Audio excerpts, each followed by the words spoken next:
This conference will now be recorded.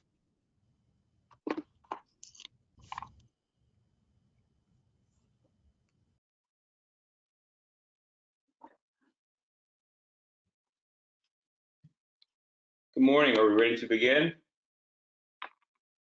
Good morning, Chair Bailey. Just one more moment. Councilmember Leonard just arrived. Yeah, I know. Thanks. Okay. Good morning, Councilmember. Careful of the wires. Yeah. Everything good? Sit down.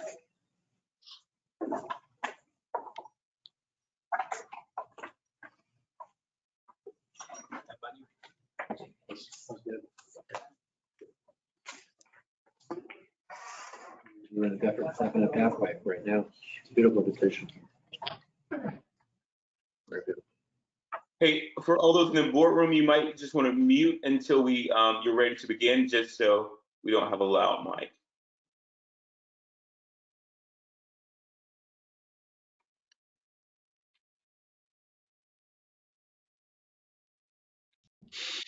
Good morning, Mayor Cold Iron here, checking in, making sure my my microphone's working. You're working, council member. Welcome.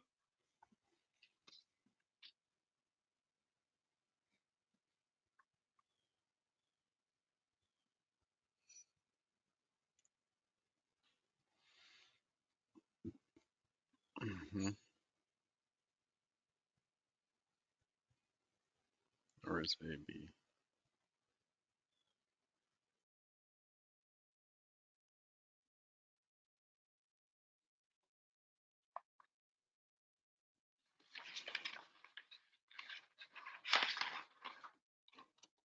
Chair Bailey, Yes. while we're waiting, can we work on a resolution regarding the Miami Dolphins? I see your shirt there. Yes. Can we do something from this regional planning council? We definitely should. And usually I would have on a suit, but I happen to be in DC for the Congressional Black Caucus, their foundation event today, and we start off with a golf event. So that's why I'm wearing I'm supporting South Florida in DC. Right. Well, we need to do something to support the Dolphins. Anything we can do. Yes. Great. Are we ready in the conference room? Are we live now in the room? We are. We are live in the room. Mr. Chair, this is Sam Gordon. If you can see me, just for the record, we're missing one member present, but given the fact that we have an executive committee in formation in this room, you can do business publicly and take action publicly, both under the rules of the road that govern the Regional Planning Council. And as we obtain another member physically in the room, we'll also meet with the requirements of section 120.525 as well. So we can proceed as an executive committee with the expanded authority of others who are dialing in, videoing in to actually be present and to vote. Right. Sam, is there any motion or anything need to occur for that to happen? The answer is that as the executive committee, we have, of course, the chair is present. The first vice chair is not present. The immediate past chair is not present. We have the second vice chair present by video. The treasurer is physically present in the room, and the secretary, Senator Garcia, is absent. So the answer is if you can proceed as if you were the executive committee, and by motion you can accept the presence of all council members, either in person or otherwise, as expanded members of the executive committee, which entitles you by your rules to voting. Okay, let's go. So we will now begin the South Florida Regional Planning Council October 25th meeting as the executive committee. In advance, I want to apologize for my attire. I'm in Washington, D.C. for Congressional Black Caucus, their foundation event, and it started off this morning with a golf tournament. So usually you would see me in a suit, but you happen to see me today in a polo. Our meeting can be accessed from our website. This meeting is being recorded. Please mute your microphone when you're not speaking. If you're dialing in, please mute and unmute yourself by dialing *6. If you wish to be recognized by me, we encourage you to please place a comment in the chat box and we'll definitely get to you. If you're a member of the public and would like to make a comment, I will announce when the public comments will be heard. If you're appearing as caller or by phone number in the attendees list, please update your name by right-clicking your name and identifying yourself, or we can change it for you. On today's agenda, in addition to the consent agenda, item 3B, we will be discussing Miami-Dade County 21-02 ESR proposed related to two amendments, CDMP 202100003 related to the development of proposed South Dade Logistics and Technology District east of the Turnpike and outside the urban development boundary, and CDMP 2021008, the new private property rights element pursuant to section 163.3177, subsection 6I of the Florida statute. If you wish to provide public comment, we can request that you please email us. You can get that address from our site to indicate that you wish to provide public comment. Please indicate your name, address, phone number, email, who you're representing, and the topic that you wish to address.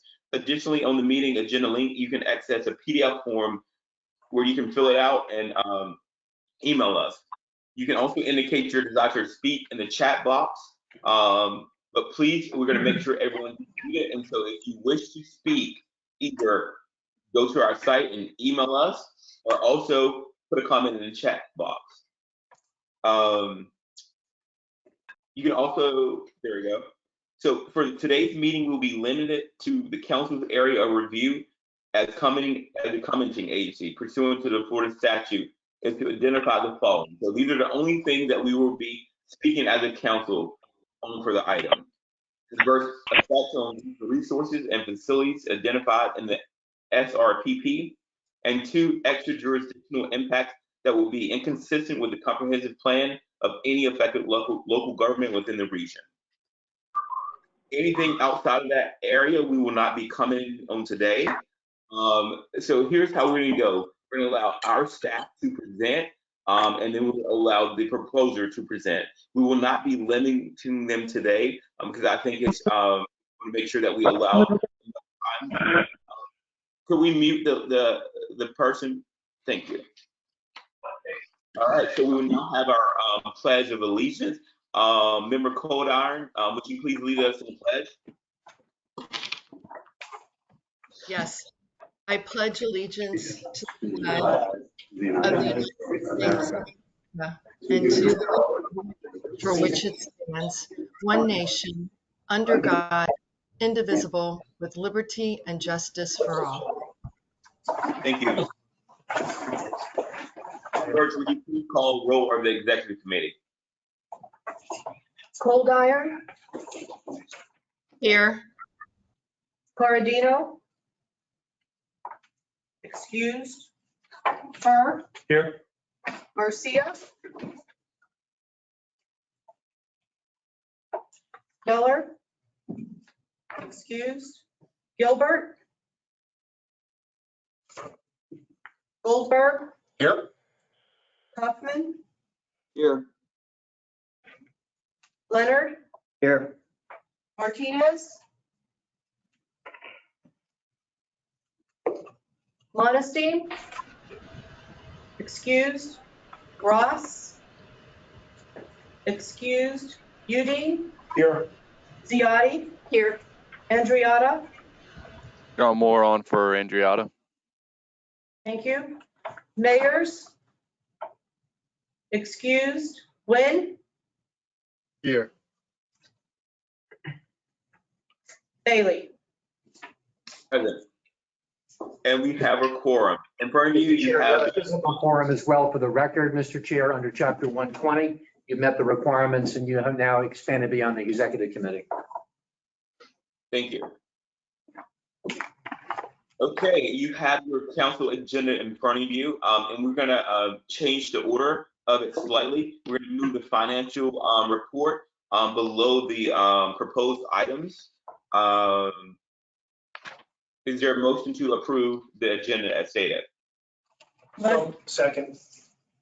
Okay, it was moved by, state your name. Ziotti. It was moved by Councilmember Mayor Ziotti and seconded by, Udine. with me, sorry. Udine. Udine. The item has been moved, properly second. Are there any comments? All in favor of moving our agenda? Aye. Aye. Aye. Any opposition? All right, we now have our agenda, onto our action items.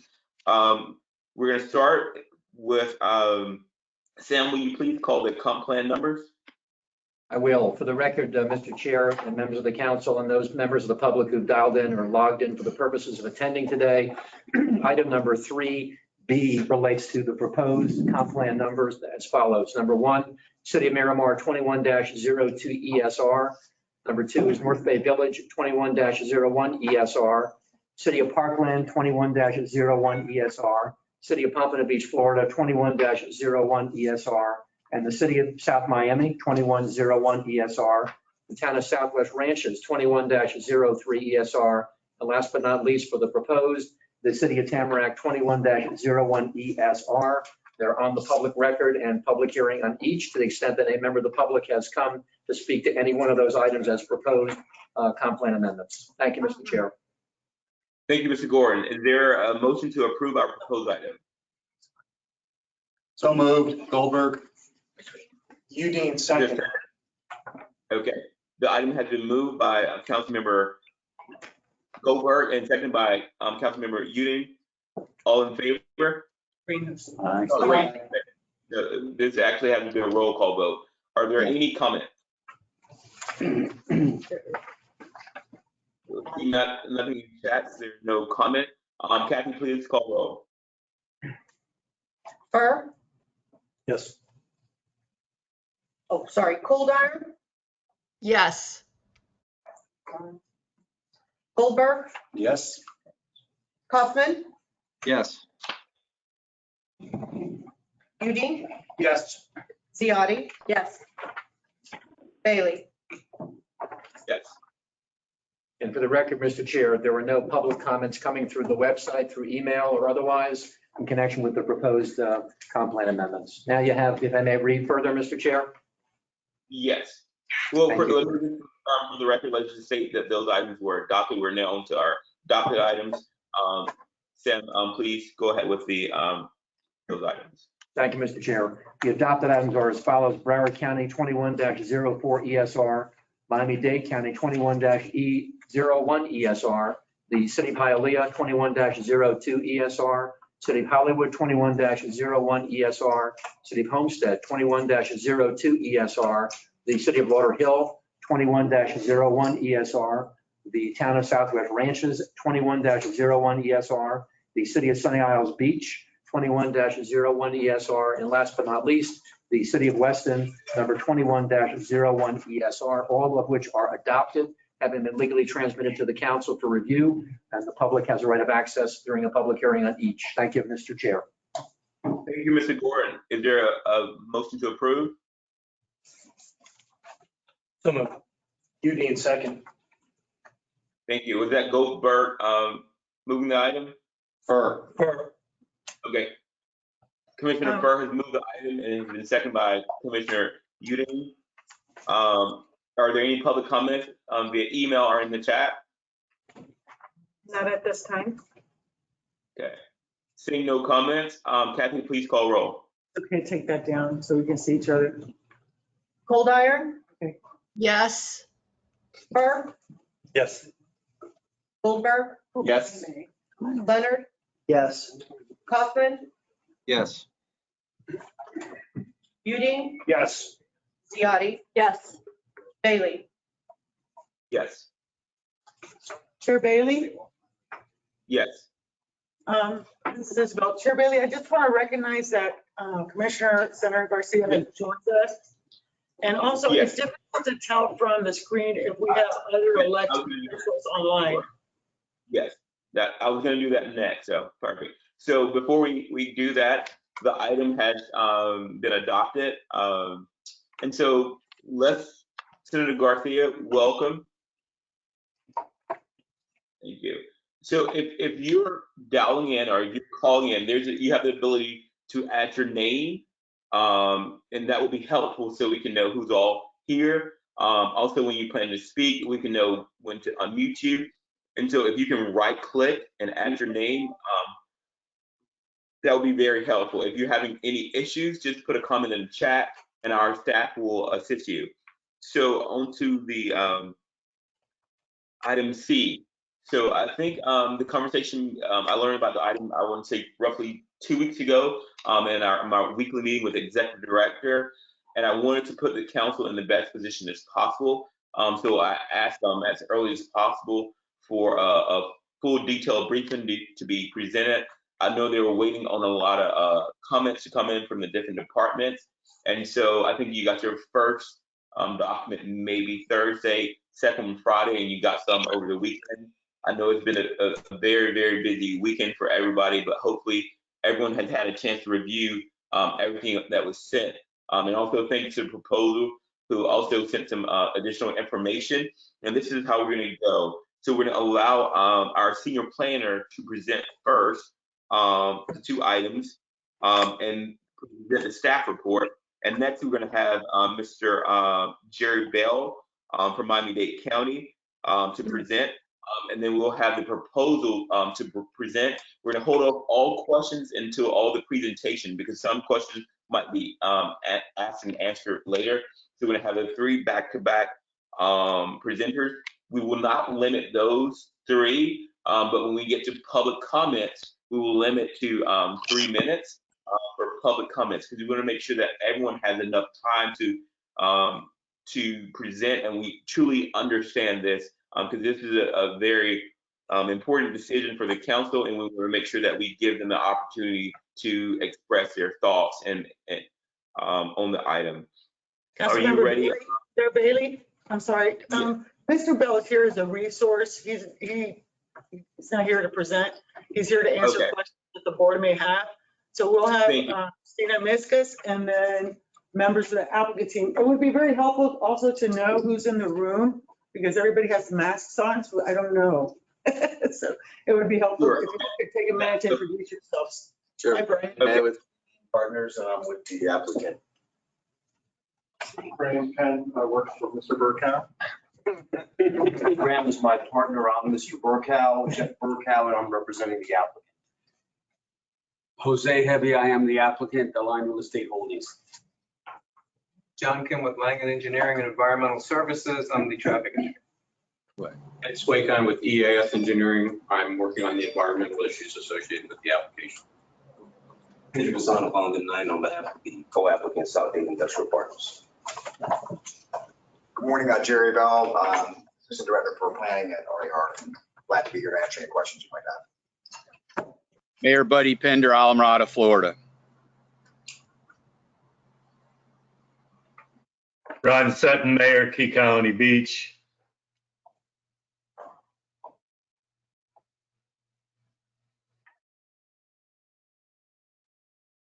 If you're an elected official and would like to speak, please denote that because we want to make sure we have a list of all the electeds that are present. And because this is going to be, I'm sure there's a lot of comments. We want to wait until you're recognized by the chair before you speak. And so I'll call on each person individually, and that way we try to move as fast as possible. And so now we'll have Ms. Miskus, our senior planner, to present the staff report.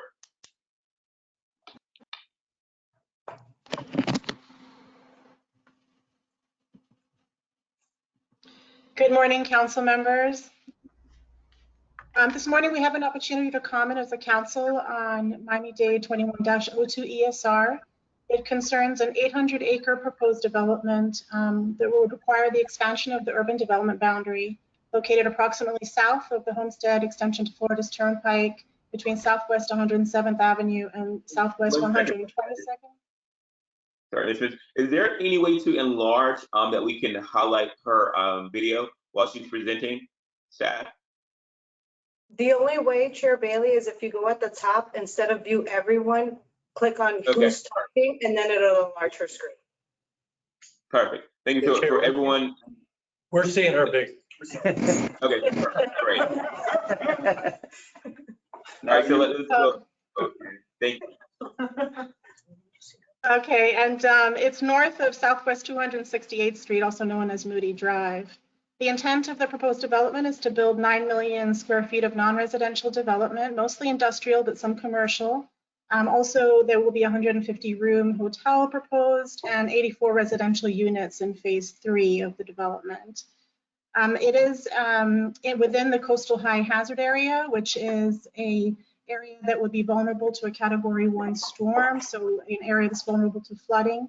It is bisected by the C-102 canal, which you can see in your maps that were provided as part of the staff report. And it would change the future land use designation from agricultural to special district. Our task as the Regional Planning Council is to identify any potential adverse effects to regional resources and facilities. So we did go through the strategic regional policy plan and identify the need for additional data and analysis regarding certain regional resources and facilities, particularly Biscayne Bay as it relates to the BB-SEER project that is being managed by the U.S. Army Corps of Engineers and South Florida Water Management District. It is a restoration project that is part of the overall comprehensive Everglades restoration program. We don't have reassurance that surface waters would not be affected, particularly the C-102 canal, and we're unsure of the effects on Biscayne Bay. Also, water supply issues. The water supply plan for Miami-Dade County has yet to be adopted, so that would be an issue that would be recommended be addressed prior to adoption. In regards to regional transportation and emergency evacuation issues, FDOT did issue a letter saying that they did not at this time see adverse effects to the regional facilities. However, the projections for the project were a little low on the turnpike, so that may be something that the county would want to address prior to adoption to ensure the emergency evacuation, the route of the Florida Turnpike from Monroe County north would not be adversely affected, as it's a primary hurricane evacuation route. Also, wildlife habitat, the Miami-Dade County Department of Environmental Resources Management identified a need for a survey or assessment, and we want to know the effects on critical wildlife habitat that might exist. Our second task is to look at extra-jurisdictional impacts, and we did receive correspondence and resolutions from the cities of South Miami and Color Bay. South Miami passed a resolution, and their concerns were related to growth management. Color Bay, their concerns were related to Biscayne Bay, ecosystem health, and commerce. They were unsure of how this would affect their economic development goals. That was a mayor's letter. And then Isla Morada passed a resolution. Their concerns were related to Biscayne Bay, water supply, and the regional transportation facilities. And finally, Monroe County passed a resolution this past week urging Miami-Dade County to not pass or not transmit for adoption this amendment. Their concerns are related to Biscayne Bay, ecosystem health primarily, and the effects on regional transportation facilities. The amendment was transmitted for agency review, 9 yes, 3 no, 1 absent, and that's the conclusion of our comments. Thank you, Ms. Miskis. Now we will have a presentation from the proposer. Isabel, could you please let us know who will be presenting on their behalf? I believe it would be Mr. Burkow. Yes, thank you. Come over here. Oh, but you had a power. Yes, I'm going to share the screen now with everyone. You're recognized. Perfect. Thank you, Mr. Chair and council members. Is it okay if I remove my mask? Yes, we encourage breaks.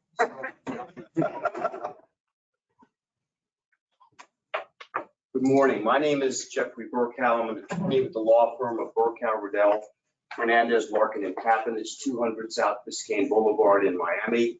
I'm here today on behalf of the Miami-Dade County South Dade Logistics and Technology District application. I'll be calling it the district throughout my remarks. But we're here today to ask you to vote to transmit without any comment regarding either potential adverse impacts on regional resources or extra jurisdictional impacts on affected local governments Ed Swaycon, our environmental consultant, and John Kim, our transportation engineer, are here with me. And together we will explain why we're asking you for that transmittal. The district presents the first major private sector effort in decades to create jobs and reverse sprawl in South Dade. Here's what we have in South Dade today.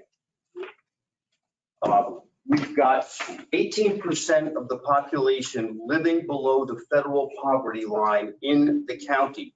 But in South Dade, 24% live below that line. That's 33% more in South Dade. And there are deep pockets of poverty in the region to the south of the district and further to the southwest. Next slide, please. Unemployment in South Dade is 30% higher than the rest of Miami-Dade County. Next slide, please. 3/4 of the South Dade population leave the region every morning for their jobs and return in the evening. And by the way, we got this information and some of the other statistics in the 2020 Strategic Economic Development Plan for South Dade, and the council was a partner in that plan. Next slide, please. 28% of those commuters are driving for an hour or longer each way. That's twice the rate of the rest of the county. Next slide, please. At the same time, South Dade is estimated to grow by 40%, adding 110,000 people by 2040. That's twice the rate of countywide growth. Nearly half of the county's population lives in South Dade, but the jobs have not followed the residents. Next slide, please. Countywide, there are 2 residents for every job. But along the South Dade Busway, which is one of the most intensively developed areas in South Dade, there's only 1 job for every 4 residents. Next slide, please. South Dade today is the poster child for urban sprawl. South of 8th Street, you've got almost 90% of the land within the UDV that's developed for single-family homes. The county's failure to plan for job centers in South Dade in the last few decades has added to the region's problems, including high unemployment and wasteful commutes. Next slide, please. If you contrast North Dade, all of the top quality industrial centers are in North Dade. Next slide, please. Over 80% of the industrial land, whether it's vacant or developed in the county, is located in its north half. 100% of the premier distribution centers, like Beacon Lakes or Flagler Station, are located in the north half of the county. Next slide, please. This slide dramatically illustrates the imbalance of industrial land between the north and the south ends of the county. Next slide, please. The district itself is almost 800 acres of agriculturally designated land located south of the turnpike at exit 9. It's in the urban expansion area. It's adjacent to the urban development boundary. The comprehensive plan, the county's comprehensive plan, recognizes that urban expansion areas should be given priority for UDV expansion. The district's located at a full turnpike interchange. It's the only large-scale industrial location with direct access south of Southwest 8th Street. And you'll note the large areas designated yellow in this future land use map. Those are all single-family residential areas to the north, northeast, and southwest of the district. And even that commercial node, the red node to the north, is being developed mostly for residential purposes. Next slide, please. The project is going to be developed in 3 phases, with the district's main access roads being Southwest 268th Street and 112th Avenue. Both of those are existing 4-lane roads within 100-foot rights-of-way. The developers are providing all of the required infrastructure at a level equivalent to or exceeding county standards. Next slide, please. The location allows for modern logistics development with direct highway access, and there's not any impact. It's not in any of the Homestead Air Reserve Base flight zones or accident protection zones. Next slide, please. This slide describes very accurately the development plan for the district. It's also in your staff recommendation with a variety of different proposed uses, including logistics such as e-commerce, distribution and last mile, technology uses like data centers and avionics. Plus, there are some supportive commercial uses. Next slide, please. We believe the district will create the critical mass for South Dade by accommodating large-scale users and job generators who are going to begin to reverse the imbalance between residents and jobs in the region and start to compress the supply chain. Next slide, please. The district is going to begin to reverse commuting patterns and will create counterflow for its employees. Next slide, please. Property taxes at build-out are estimated to be approximately $13 million a year. Today, these 800 acres pay less than $45,000 a year annually. That's redundant. Sorry about that. Next slide, please. We are estimating that the district will add approximately 11,500 direct permanent jobs to the South Dade region. There will also be about 6,000 indirect and induced permanent jobs.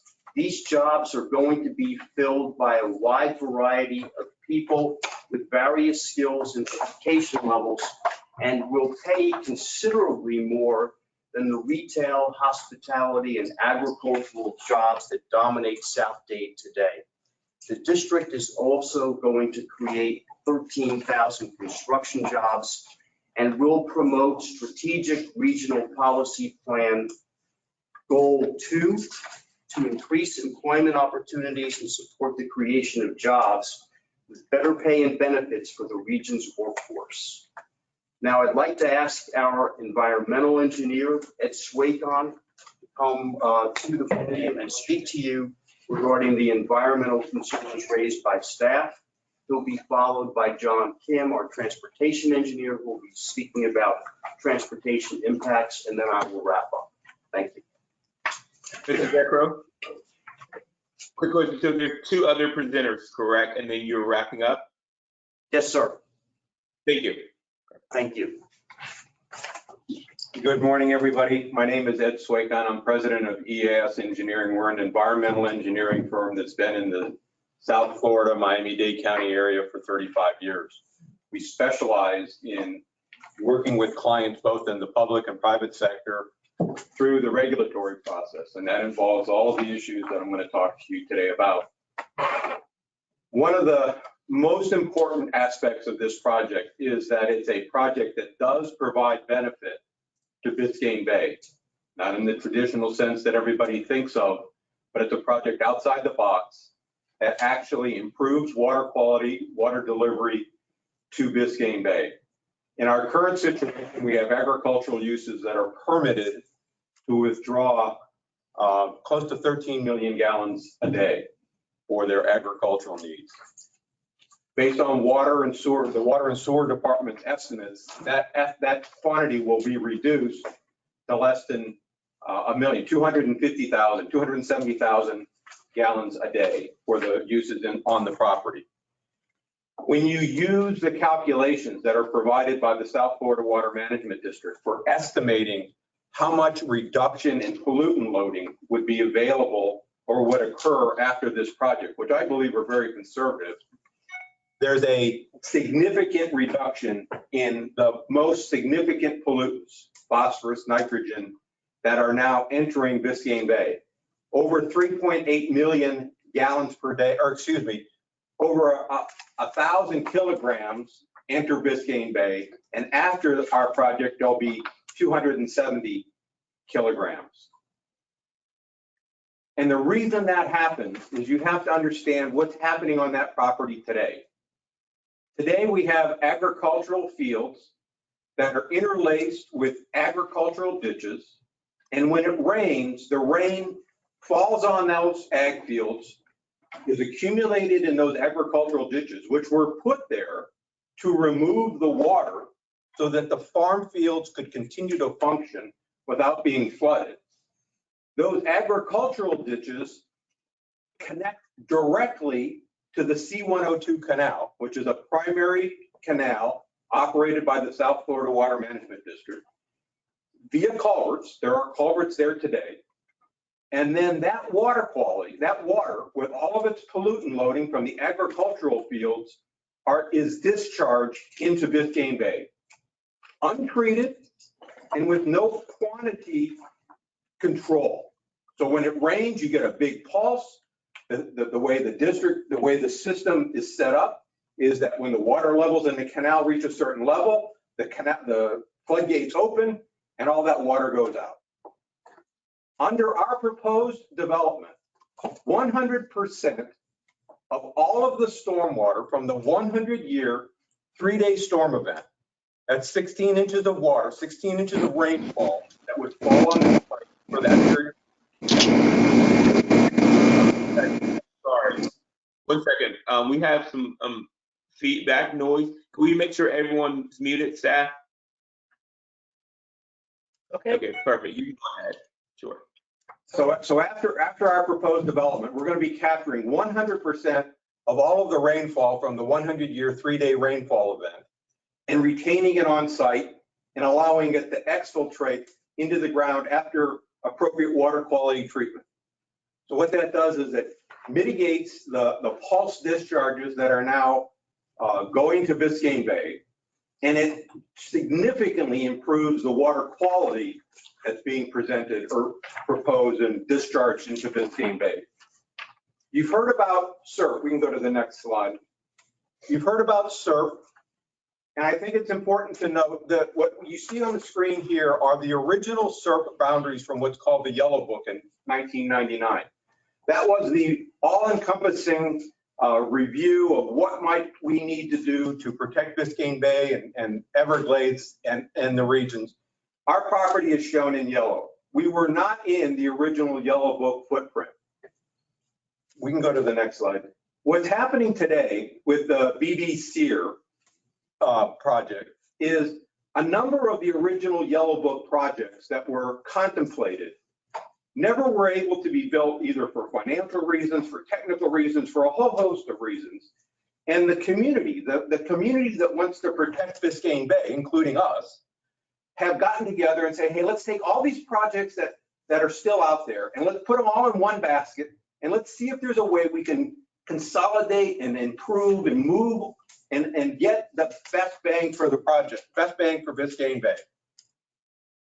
So what's happening now is a brainstorming effort, essentially. People are looking at all different alternatives and they're drawing circles on maps. And they drew a circle over our piece of property. Our property that's owned by private individuals. And they said, hey, wouldn't it be great if we could do something on this piece of property to get rid of one of the most detrimental components that's harming Biscayne Bay, and that's the agricultural drawdown. And if you don't know what that is, that's a forced drawdown of the water at the end of the highest, when the water levels are the highest, at the beginning of the growing season, so that farmers can get their crops in the ground.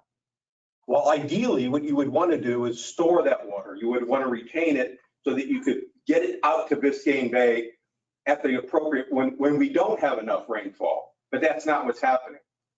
So the components or the aspects of this Biscayne BB Sear project are looking at ways to eliminate the ag drawdown. And they came up with two alternatives. One is they said, let's fill all the agricultural properties that are affected by this ag drawdown to an elevation where they no longer need the ag drawdown. Well, that's fraught with all kinds of issues. The soils that are available for distribution and suitable for plant growth, as we all know now, for the most part, have a lot of contaminants in them, particularly arsenic. Trying to find appropriate soils to spread over those areas is just not going to happen. The other alternative that was discussed in BB Sear was, let's put in wells and dewater those sites put it in an ASR, aquifer storage and recovery location, and then pump it back out. But even they now acknowledge that that would require significant water quality treatment, both going in and coming out, in order to make that water even semi-beneficial for what's going on. Our project, on the other hand, occupies a footprint within the area that is subject to the ag drawdown. We don't eliminate it. Our project's not going to eliminate it. It's still going to have to occur for the other farmers that are in the area. But we take one piece of the puzzle out. We reduce the amount of water. They can continue to do and explore all the other things that they want in BBC. We can go to the next slide. Wetlands, there are no identified wetland basins or boundaries that affect our property. Might there be wetlands within our property? Yes, there have been some identified in certain portions. Are they non-permittable? No, we've been doing this for 35 years. What minor wetlands may exist on this property are things that will be addressed during the regular permitting process. Next slide, please. Endangered species. We have 2 endangered species that cover the area, and they are the Florida snail kite and the Florida bonneted bat. And those consultation areas literally extend over all of Miami-Dade County. So every project in Miami-Dade County that's working in sort of virgin, unprotected land has to deal with these 2 species. We've had people on the property to look. Neither one of those species are a particular concern to us. The bat is not going to exist on this property. There's no roosting. There's no foraging areas of interest in these areas. And the kite is ubiquitous. It's not going to be affected one way or the other by this project. Mr. Slunkin? Yes, sir. Mr. Slunkin, how much longer in your presentation, just for planning purposes? I'm not limiting you at the moment, but for planning purposes, you know roughly how much longer will you be going? I have one more issue to deal with. It's not even on a slide, and that's coastal high hazard. Coastal high hazard is something that was identified as a concern for the Regional Planning Council as well as others. You have to understand how the designation occurs. The coastal high hazard area is a result of running a model, determining what the water elevations from a Category 1 hurricane would be, and taking that elevation and subtracting the land elevation, the existing land elevation. If the land is low, then you're in that, and you have some standing water on your site, then you're in that area. Our project is going to fill the property and take it out of the coastal high hazard area, and we're not residential, which is the area of concern. I'll be glad to answer any questions later. And I don't know if it went long or short, I just ran. No, it's fine. Okay, you have one more presenter? Yes, sir. John Kim from Langen is our transportation engineer. I'll be much quicker, I promise. My name is John Kim. I work with Langen Engineering and Environmental Services. I'm a registered Florida PE. I focus on transportation. And I'll be very brief. So we prepared a traffic impact analysis for the Comprehensive Development Master Plan Amendment in accordance with the county guidelines, which both the state and the county use a 5% significance level, meaning 5% of my wherever my traffic hits the road and is 5% of that road's capacity, I have to analyze it. We found that, and we analyzed actually 30 roadway segments for this analysis. And I'm gonna, I guess, focus on the DOT common road to the turnpike. The Florida Turnpike, we analyzed 2 segments of it, both north and south of the interchange on 112th Avenue. So the segment north, which is basically north of the interchange on 112, the Florida Turnpike, excuse me, for 2040, for both analyses, we were found to be significantly impact the north segment of the turnpike, but we were not significant analyzing the south segment. And this is north and south relative to the turnpike interchange. But in the case of the north portion of the turnpike that we analyzed, for 2045, it's projected to operate at level service C, which is the adopted level of service for that road. For the southern portion, we were not significantly impacting it. So we don't have to mitigate our impacts to that roadway, but I think it was projected to operate at level service speed. But in any event, all the roads that we impact significantly through this analysis, we're either mitigating through the county, or in the case of the turnpike, don't have any impacts that require mitigation. I'm going to leave it at that for the sake of time. Thank you. Thank you, John. And Mr. Chair, I'm going to wrap up and thank you for the time that you've given us. Council members, I want to remind you of your scope of review, which is limited to any impacts on regional resources and facilities identified in the strategic regional policy plan, and any extra jurisdictional impacts that would be inconsistent with the comprehensive plan of affected local governments. I want to also point out that the agency comments from the Water Management District, DEO, FDOT, Ag, etc., are not relevant to your review unless they relate specifically to the regional facilities in your plan. The resolutions from the 4 local governments that you've received, it's actually 3 resos in a letter, don't identify and specify any jurisdictional impacts that are inconsistent with their comprehensive plans, nor do they explain with any specificity how their jurisdictions would be affected. It's hard to see how they would be affected. The closest is Cutler Bay at 2.5 miles, and there we just have a letter from the mayor and not a resolution. Monroe County's 15 miles away, South Miami 12 miles away, and Isla Morada 38 miles away. And I think Mr. Swaycon and Mr. Kim have shown that there are no adverse impacts on Biscayne Bay, the regional water supply, wildlife habitat, or regional transportation facilities. So we're asking you to vote that the proposed amendment does not have any adverse impacts on regional resources or facilities identified in the strategic regional policy plan, and that there are no extra jurisdictional impacts affecting any local government that is inconsistent with their comprehensive plans. Thank you very much for your time. We're here to answer any questions you may have. Thank you. Thank you for your presentation, and this is how we'll go now. And so we will now open it up to questions from council members of any of our presenters, including our senior planner, Ms. Miskett. After we do questions and answers, once there's a motion to move the item in any direction, we will allow public comments. We'll start off our public comments with elected officials, and the reason why I would like for them to go first, because they, speaking from their official capacity, they generally represent more people than the commenters, other commenters. And so they will be allowed to go first, and then we'll go to everyone else who would like to speak. We're going to limit that to 3 minutes. And so before we begin with questions, Ms. Miskett, our senior planner, any comments before we go to questions and answers from the council members? I don't have any additional comments other than there were comments provided by the South Florida Water Management District that really is the expert in the Biscayne Bay matters that was included in the package. I'll defer to Water Management District on those issues. Okay, and so for everyone who's watching on our website, you have our report that staff prepared.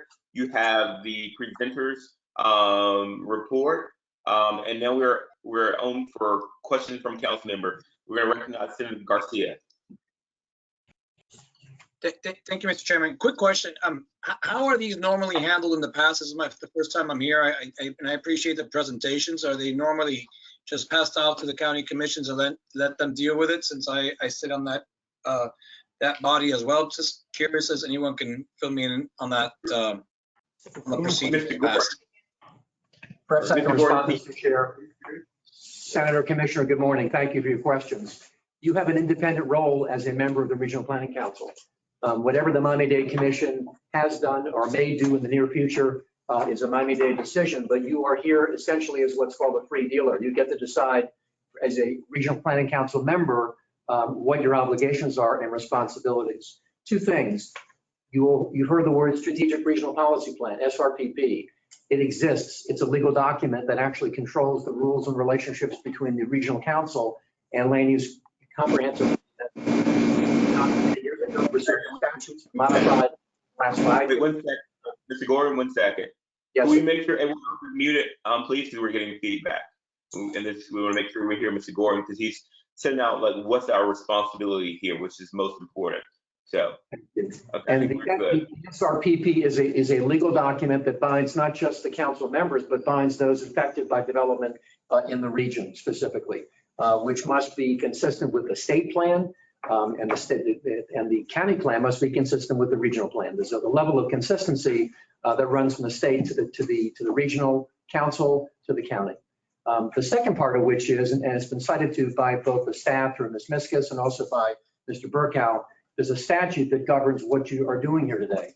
It's chapter 163, which is a pretty long statute, but there's one specific section to which we need to address ourselves, and that's 163-3184, and that's been cited to in the literature and the backup provided to you by staff. And to the extent that there's language I'd like to read into the record because it's right from the statute versus an analysis of the statute, comments to the local government being Miami-Dade County, from a regional planning council, county or municipality shall be limited as follows. And here in subsection 3A says the following: the regional planning council review and comments shall be limited to adverse effects on regional resources or facilities identified in a strategic regional policy plan and extra jurisdictional impacts that would be inconsistent with the comprehensive plan of any affected local government within the region. A regional planning council may not review and comment on a proposed comprehensive plan amendment prepared by such council unless the plan amendment has been changed by the local government subsequent to the preparation of the plan amendment by the regional planning council. So rightfully so, you are legally able to provide your comments, your observations, your policymakers, you know that. You're also county commissioners or governor's appointees. You come with no direct portfolio from your county commission. You are able to independently vote, or if you feel compelled to vote that way in the context of your county commission or city commission, as the case may be. So from a legal perspective, the SRP is the overarching document that controls the review of comprehensive plans. The statute gives you some specific statutory authority on which to act.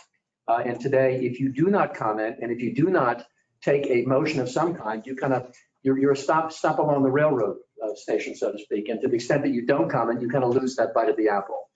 You're not here for that purpose. You're all active advocates on behalf of the regional council's role and relationship. And for that purpose, there'll be a request to take some level of action at the end of the meeting to continue your trip on the railroad train that's going to get this item eventually to the state of Florida through DEO as well as through Miami-Dade County. Senator, I hope that answers some of your general questions about process and procedure. Thank you, Mr. Gordon. It does. Yeah, sure. Go ahead. And if I may, historically, in the last couple of years, has a process when we've had these type of issues as it relates to Dade County, what has this board historically done? Have they just not taken a position, or have they moved it forward? Have they moved to deny? Have they moved to approve? What has historically happened? Just for my. I can defer to our executive director who can give you some historical perspective through the chair. Yes, Mr. Gordon, you're not to provide a historical perspective. I mean, my best answer is that you had earlier in the agenda proposed amendments and you had adopted amendments, and the council provides a fundamental due process, which is that people who are affected by these comp plan amendments have the absolute unequivocal right to be heard, whether it be physically in the room, and there are folks here. You can dial in because we're living in a pandemic environment, unfortunately. But you should also know that there's a statutory amendment for those who may not know that in the room. Chapter 120 was amended in 2020 to specifically allow for virtual meetings of regional planning councils when you have a third of the membership present. So all action being taken today is not just validated through the statute, but it's also legally doable. So in each instance, every application is considered differently. This happens to be, perhaps I would use the word more significant because it's raised issues and there are a lot of extra regional comments being raised by other governmental agencies. And I defer to our director to give you some more insight to that. So Senator Garcia, historically, One second, Isabel. Sorry. I'm sorry. No problem. If you're in the room, if you wish to speak, please let Isabel know. She's reaching out to me, and I just want to make sure that I have everyone who's in queue and ready to speak. Isabel, before when you're answering this question, can you also speak to, because the last time I remember we did something similar, it was a mall coming to South Florida. And so if you have history on that also, if you can speak to that also. Thank you. Yes, okay, so historically, as Sam mentioned, there is a strategic regional policy plan that has always guided the reviews of the council. It has many goals and objectives and policies.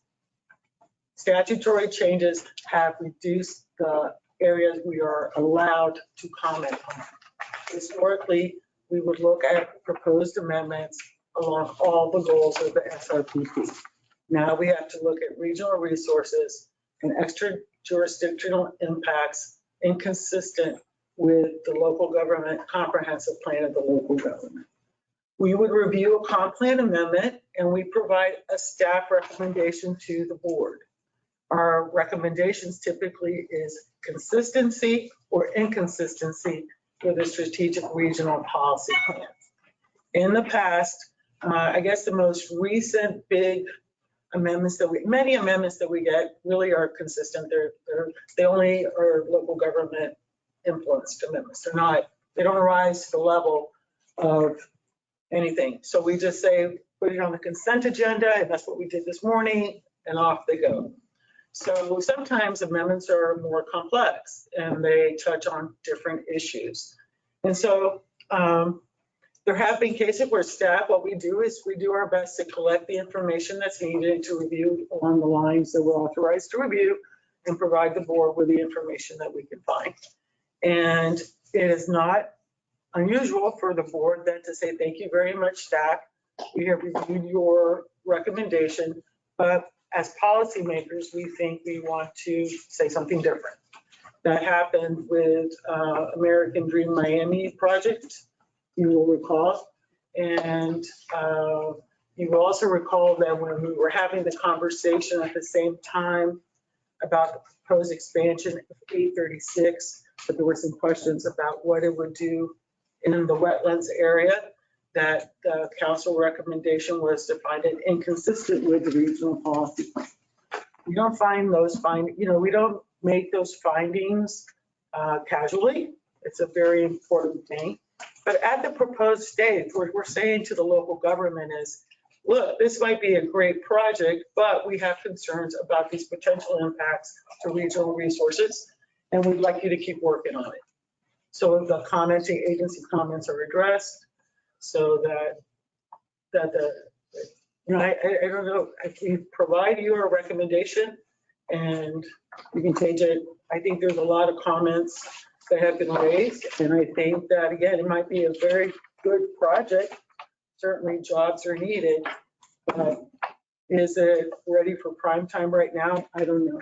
No, we just provide you information we have.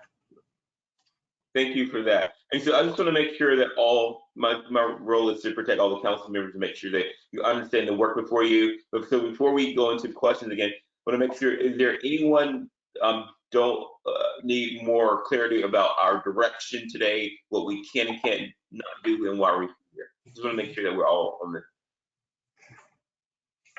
I have a question. Sure. Who's speaking? Okay, you recognize Commissioner Fur. Because there's so many, from staff's point of view, they're saying we need a lot more information on this. Is what I'm seeing on this. That there's a lot of questions that we want to hear from, particularly Miami-Dade staff. Water Management District. From Water Management District. All of those. It's very hard for us to there's just a lot of unanswered questions here. And I think we're being asked to transmit something that I don't think we have anywhere near enough information on. I mean, not to mention, we just got this. This is a lot. And this is an important, this is a big decision. I think it's a big decision for Miami-Dade. And it has a lot of ramifications. There's pluses and minuses here. There's no two ways about it. I mean, if you can reduce some of the pollution going in Biscayne Bay, that's a plus. You could do advanced water treatment area, that's a plus. You're also eliminating. Yeah. I just want to make sure that we move it expedient as possible. And so you're not allowed to have comments on your pros and cons, but what I want to go here while we have a presenter, we can try to get any questions that we have, and then we can talk as a council about like what we like, how we don't. Okay. And Let me just end it with this. My question is there a way of postponing this or deferring this to, we can't. I'm May I saying no. respond? Great. Mr. Chair, if I Great can. question. There's a statutory. May I respond? Could we, 1 second, Sam? So let's make sure everyone's recognized through the chair. So we can just, because we want to make sure that everyone can hear every person that's speaking. And 2, we just want to make sure that it goes as orderly as possible. So if you would like to speak, definitely reach out. If you're in a room, let Isabel know, and I can see the people on the screen. And so I had your same concerns, Commissioner Furr. I met 2 weeks ago with our executive director. I said, hey, let's make sure we get everything as soon as possible. I would like for every council member to have a full briefing at least a week or so out so they can really digest the material. And so we met again on I think Wednesday or Thursday, and they said they were waiting on comments and they'll send everything out they have. And over the weekend, you got a dump of a lot of information. Friday. I was in Alabama for a wedding, and so it was really tough for me to get through everything. And so I do understand your position. Based on that question I asked Sam, could we postpone this and do it at a later time so we can make sure the council members really had time to vet this? Based on my understanding, we do not, because we only, once we get the item, we have, I think, 30 days to answer. Is that correct, Sam? Mr. Chair, it is under the statute that I cited to you before. There is a statutory obligation, timely obligation, whether you comment or not, there is provided for in the statute. Definitely. And when we received the proposal, Isabel? Oh, we actually, it was transmitted at the very end of September, I think around September 22nd, making this the first opportunity. We have 30 days to review on our expedited review process, but we did not actually receive the package here until well into October. And the agency comments came in Friday. So, great. Yeah. And so thank you. And so that's where we are. And so I completely agree with you, Commissioner Furr. I did not want to have this meeting. I was hoping that we could get additional information earlier, but we were not afforded that opportunity. And so if we do not comment now, we lose our ability to comment going forward. And so it's a tough position. And so what we'll do, we'll ask questions of all the presenters. And if we feel comfortable doing something, there will be a motion from somebody on the council. Senator Garcia, you recognize you have a question, comment? Well, then as a council member, we got this now, so we're having to make a decision on the whim. Is there any way obviously we have this 30-day expedited process that we have. Is there any way that we can have a special meeting in a week or 2? Is that even a remote possibility so the council members can digest this and look at it? Senator Garcia, I asked that question and I was told no initially, but let's check again. Isabel, Sam, what is the final date that we actually have to submit, or what's the final date? Today. I think that based on the analysis today could be the day, so to speak. The problem is that the statutory timeframes are exactly that. They're in state law. So that even if the parties are willing and able and are agreeable and are affable about making a decision, you can't shake hands and extend the statutory timeline that you don't get to control by law. The consequence of which is that it's in the law that has to be followed. However you treat this application today, and I'm sure you'll talk about options and opportunities as you proceed this morning, this is your stop along the road among other agencies of government. Again, the fact is that regional planning councils are expressly provided for in the statute as a place where the applicant must go with their pending application. Okay. Thank you, Mr. Gordon. So to answer you before we go back to you, so just so we're clear, this is the only day, and it's very, very unfortunate we got all this information over the weekend. Like I said, I was attending my sister's wedding when I was able to read, and so I completely understand your concerns. And so what we'll do, we'll ask questions, and if we feel that we're in a position to say something, we will speak. But if not, we won't. So Senator Garcia, you recognize, and then Commissioner, you're next. Mr. Chairman, I promise it'll be the last question on process. You know how I am on when it comes to processes about information being transmitted and so forth. So we got this information on the weekend? Friday. Friday? Okay, but if we have 30 days, if we have 30 days. One second. That's not completely correct. So we got the first information September 22nd. I think we got additional information omitting 2 department reports last week, I want to say. What day did you? Sure. Thursday we sent the preliminary staff report and indicated that we were waiting for the staff. So really what's new is the staff analysis and the agency comments. A good bit of the information in the package, including the analysis that came from Miami-Dade County, was part of the original package considered by the Miami-Dade County Commission on September 9th. So what you have that's relevant to here is the Miami-Dade County Commission at their meeting. I watched the meeting. There was a lot of conversation, pro, con, neutral, and they said, let's go ahead and transmit this now. And so we can get agency comments, and then we will have more information to work with. And so that's the process that was kicked off through the transmittal process. And we've done our best as other commenting agencies to provide our agency comment on what we see as potential impacts to state and regional resources and facilities.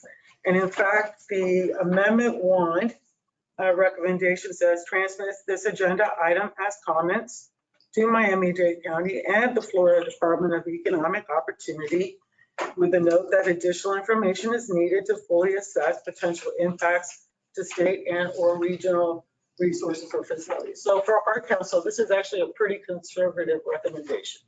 So I think this is a question that Senator Garcia is trying to get to. So our senior planner, is it safe to assume or know that we couldn't start the process without those department comments to answer questions 1 and 2, or those were completely needed before you were able to do your business? Through the chair. The report. Go ahead. Would you like me to? Yes. The report was drafted based on comparing the strategic regional policy plan to the package that was provided and the concerns that were brought up by departments like Department of Environmental Resources Management. What we did want to wait for is reaffirmation from major organizations like South Florida Water Management District on these very important issues, because they are the manager of the Comprehensive Everglades Restoration Program and the Biscayne Bay Ecosystem Restoration Program, to reaffirm the concerns on the regional resources and facilities. So even though we had a draft report based on the package, we do depend on the experts like South Florida Water Management District and Florida Department of Transportation for reaffirmation and clarification on potential adverse effects. Thank you. Councilmember Leonard, you're recognized for a question or comment. Thank you, Chair. For the record, it's not in, it has not been transmitted in our documents, but I'd like for the record if we could announce what the vote was by the Board of County Commissioners. It was a 9-3-1 vote. I could probably guess pretty well who's the one, but I'd like to know which commissioners voted for and against this to transmit. Okay, 1 second for that question, because that's a very important question, but let's ask what, so that's the question for our presenter. So Ms. Memphis, can you answer that question, the vote count for the, thank you. Yes, absolutely.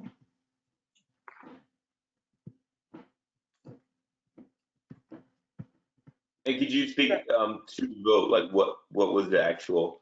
Yeah, if you just give me a moment, I closed the document in question, so I'll pull that up again. No, are there any questions of our planner or the presenters from council members? Sure. Commissioner Kaufman, you're recognized. Yes. So from a Monroe County perspective, certainly water quality issues are paramount. And one of the presenters stated that there would be, with regard to in the context of stormwater, that there would be, quote, appropriate water quality treatment. I heard Commissioner Furr mention advanced wastewater treatment, which we of course have in Monroe County, but the mainland does not.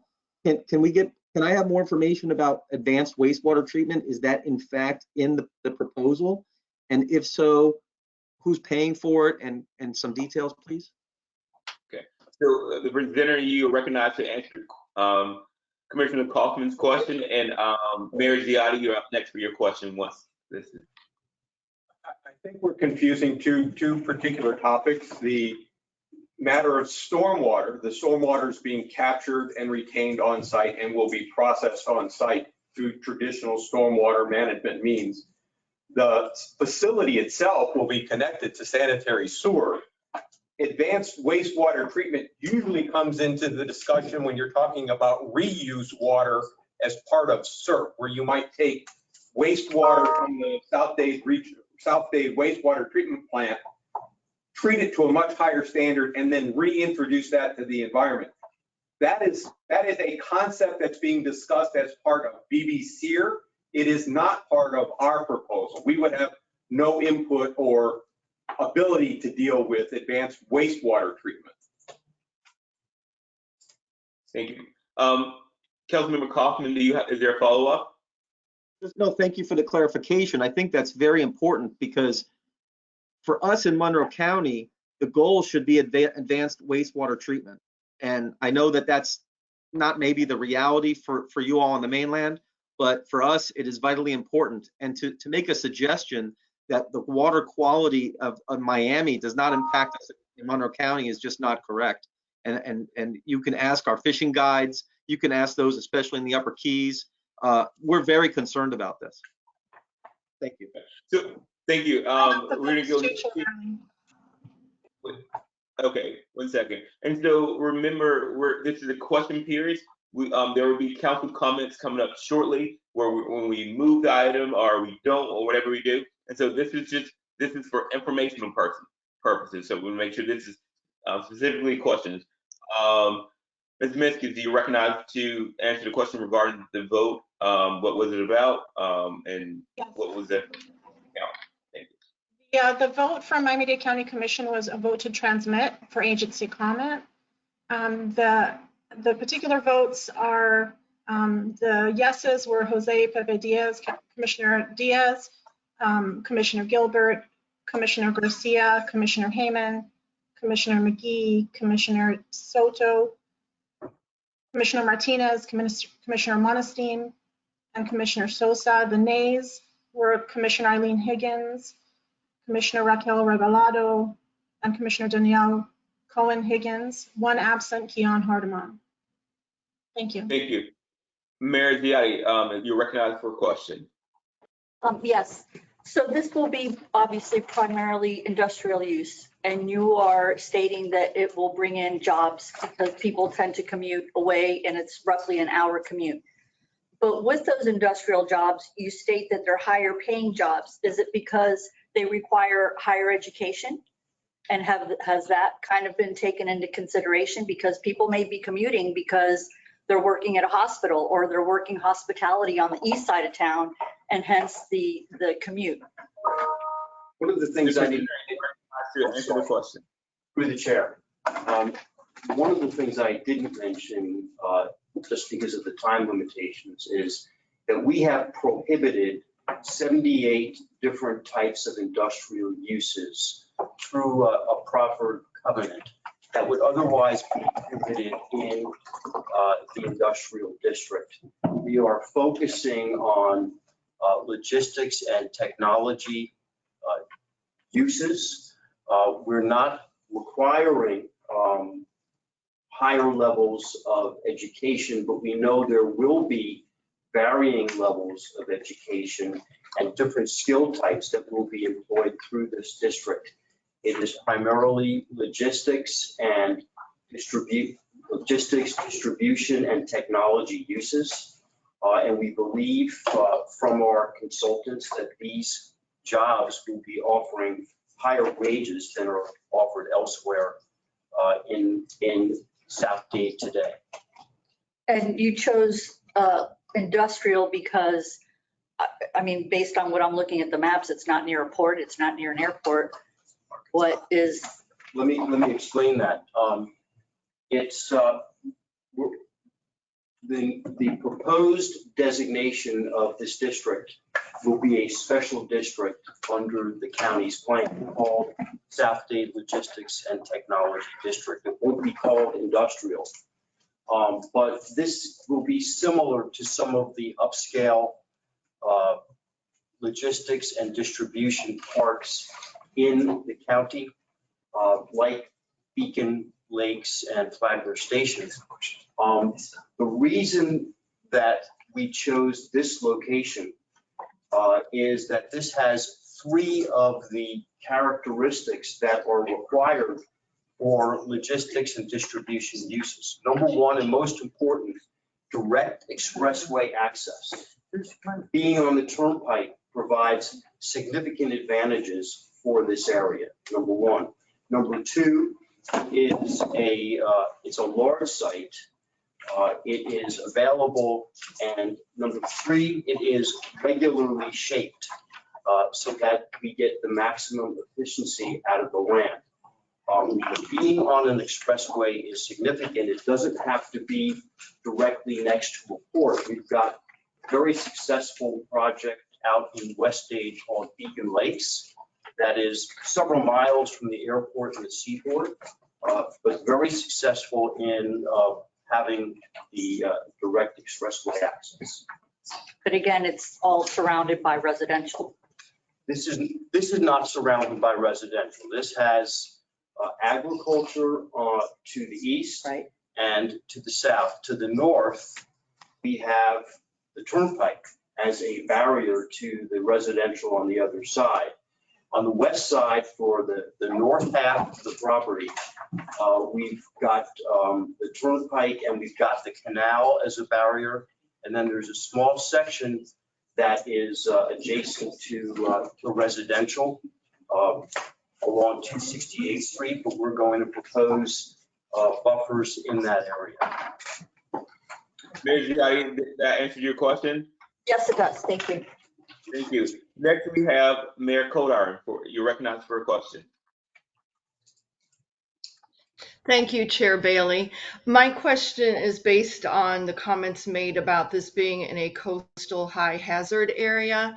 And I'm very concerned about that and want to know, when you said you were going to fill that area, has there been a stormwater master plan study conducted to show what the impacts of that drainage will do? You're recognized, Mr. Berkero. Thank you. I'll let Mr. Swaycon handle that one. Be on my pay grade. Yeah, Mayor, there is a comprehensive stormwater master plan that has looked at all aspects of resiliency and the future in terms of potential flooding on the site. All of the design criteria that are being used on the project are using criteria that look at sea level rise 50 years into the future, so that we are incorporating those water levels in our design standards for stormwater, how much water can be exfiltrated. With respect to coastal high hazard, the mitigation measure for removing yourself from the coastal high hazard is the elevation of the property. I hope that answers your question. Mayor Kodar, did that answer your question? In a roundabout way, yes, thank you. Okay, did you have an additional question? Can I add one thing to that, please? That response. Okay, all right, we have a second. Jerry Bell, Miami-Dade County. Jerry Bell, Miami-Dade County. Yeah, take one Please. Jerry Bell. One second. Guys in the room, wait. if you prefer to speak, please just send a text or in the chat so we can just keep it orderly. We can know who's speaking. Everything can be on the record. So if you would like to speak, please just let Alicia in the room or Isabel know. There was a question in the chat from a council member when we get a chance to speak. So let me just let you know where we are now. So we're asking questions of the presenter, and this is for the council member. Once they make a motion to do something, and then we will open up for public comment before they vote. And so that's when the public comment come in if there's a motion. And so we have Mr. David Webb. Mr. David Webb, if you can introduce yourself. Chair. Chair. No, yes. Point of order real quick. I think Mr. Bell was trying to have an answer or a response from the county themselves with regard to stormwater issues. Correct. And I think it's important that that be on the record. Yes, okay, no problem. I have no problem with the county speaking. I just want to make sure that we're orderly. Everyone know who you are, and it's something on the record. And so that's why we're going to this format. So, but definitely speak out. Sure. Jerry Bell, Assistant Director for Planning with Miami-Dade County. I just wanted to add that Durham is one of the county agencies that has been reviewing the application. We have had a lot of discussions with the applicants regarding the stormwater drainage master plan. The fact of the matter is that this is an area that has been outside of the UDB, so it's been modeled previously only for agriculture. So now we really need to have this stormwater drainage master plan to fully analyze it. Durham has requested that. We have been in discussions with the applicants. We have not received the level of the master plan that we have been requesting to this point. We will continue to work with them to get the needed information, but at this point we have requested it, and that was one of the reasons for our recommendation at the time, which is basically looking for that additional information that we always need. Did the Miami-Dade Commission ask for? 1 second, please. Hey, guys in the room, please. 1 second. So we're not going to be back and forth yet. We're going to make sure everyone's recognized so that this can be an orderly meeting. So, Mr. Bell, if you can go back and you were speaking kind of fast and just completely missed that. So if you can go back and if you have a question for Mr. Bell in the room, you will be recognized. So Mr. Bell, if you can just state that one time a little slower, please. Thank you. Correct. Yes, sorry about that. Yes, what I was saying was that one of the issues that we had with the application, the information submitted, was the fact this is an area that's being brought into the UDB that had only been previously modeled as agriculture. So we needed to have a stormwater drainage master plan. So our representatives from Durham have been working with the applicants to request a plan with the type of information that they felt was needed. We understand that something was submitted last week. It's still being reviewed. So that's still an active process. But I think in order to fully answer the question of the drainage, we have requested that stormwater drainage master plan. We continue to work with the applicants on that. So I just wanted to make that point regarding the drainage issues and regarding some of the statements that were made during the presentation regarding the impacts. We really need to have a full picture, and that's one of the things we asked for. I believe I did hear a question about the commission voted to transmit for agency review.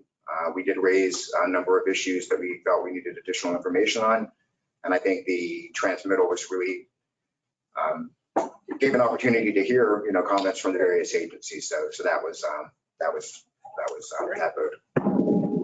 Thank you, Mr. Bell. I think that was Commissioner Furr that had a question. And the reason why I stopped you, because there's a lot of people there actually zooming in and they can't really see what's happening in the room. So I just want to make sure for the record and everyone who's attending this meeting that they can kind of notice everything that's going on. So Commissioner Furr, you're recognized for your question of Mr. Bell.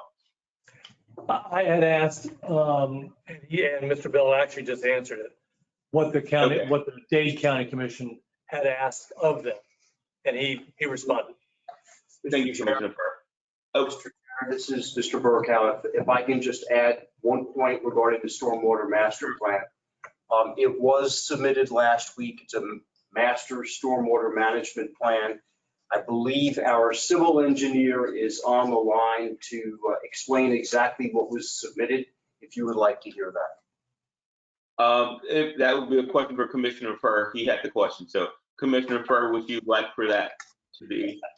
Actually, what I really, I mean, at some point, what I want to do is hear the review of that plan through their agency. I don't really need to hear just your plan. I need to hear the review. So far, if it's transmitted, it has not been reviewed. Correct. Is that It's not been reviewed. correct? So, Yeah, I need to hear the review, not the plan itself. okay. So we have Mr. David Webb, who wishing to speak. Isabel, who's Mr. David Webb? Sorry, just want to make sure. I'll defer to Alicia. He's the elected official, the councilman with Isla Mirada. Okay, 1 second. He will be allowed to speak when we're in public comments. So now we're just so the council members are getting all their questions answered, so they can possibly move an item or not move it. And so once there's a motion, and it's been properly seconded, then you open up public comments before you vote.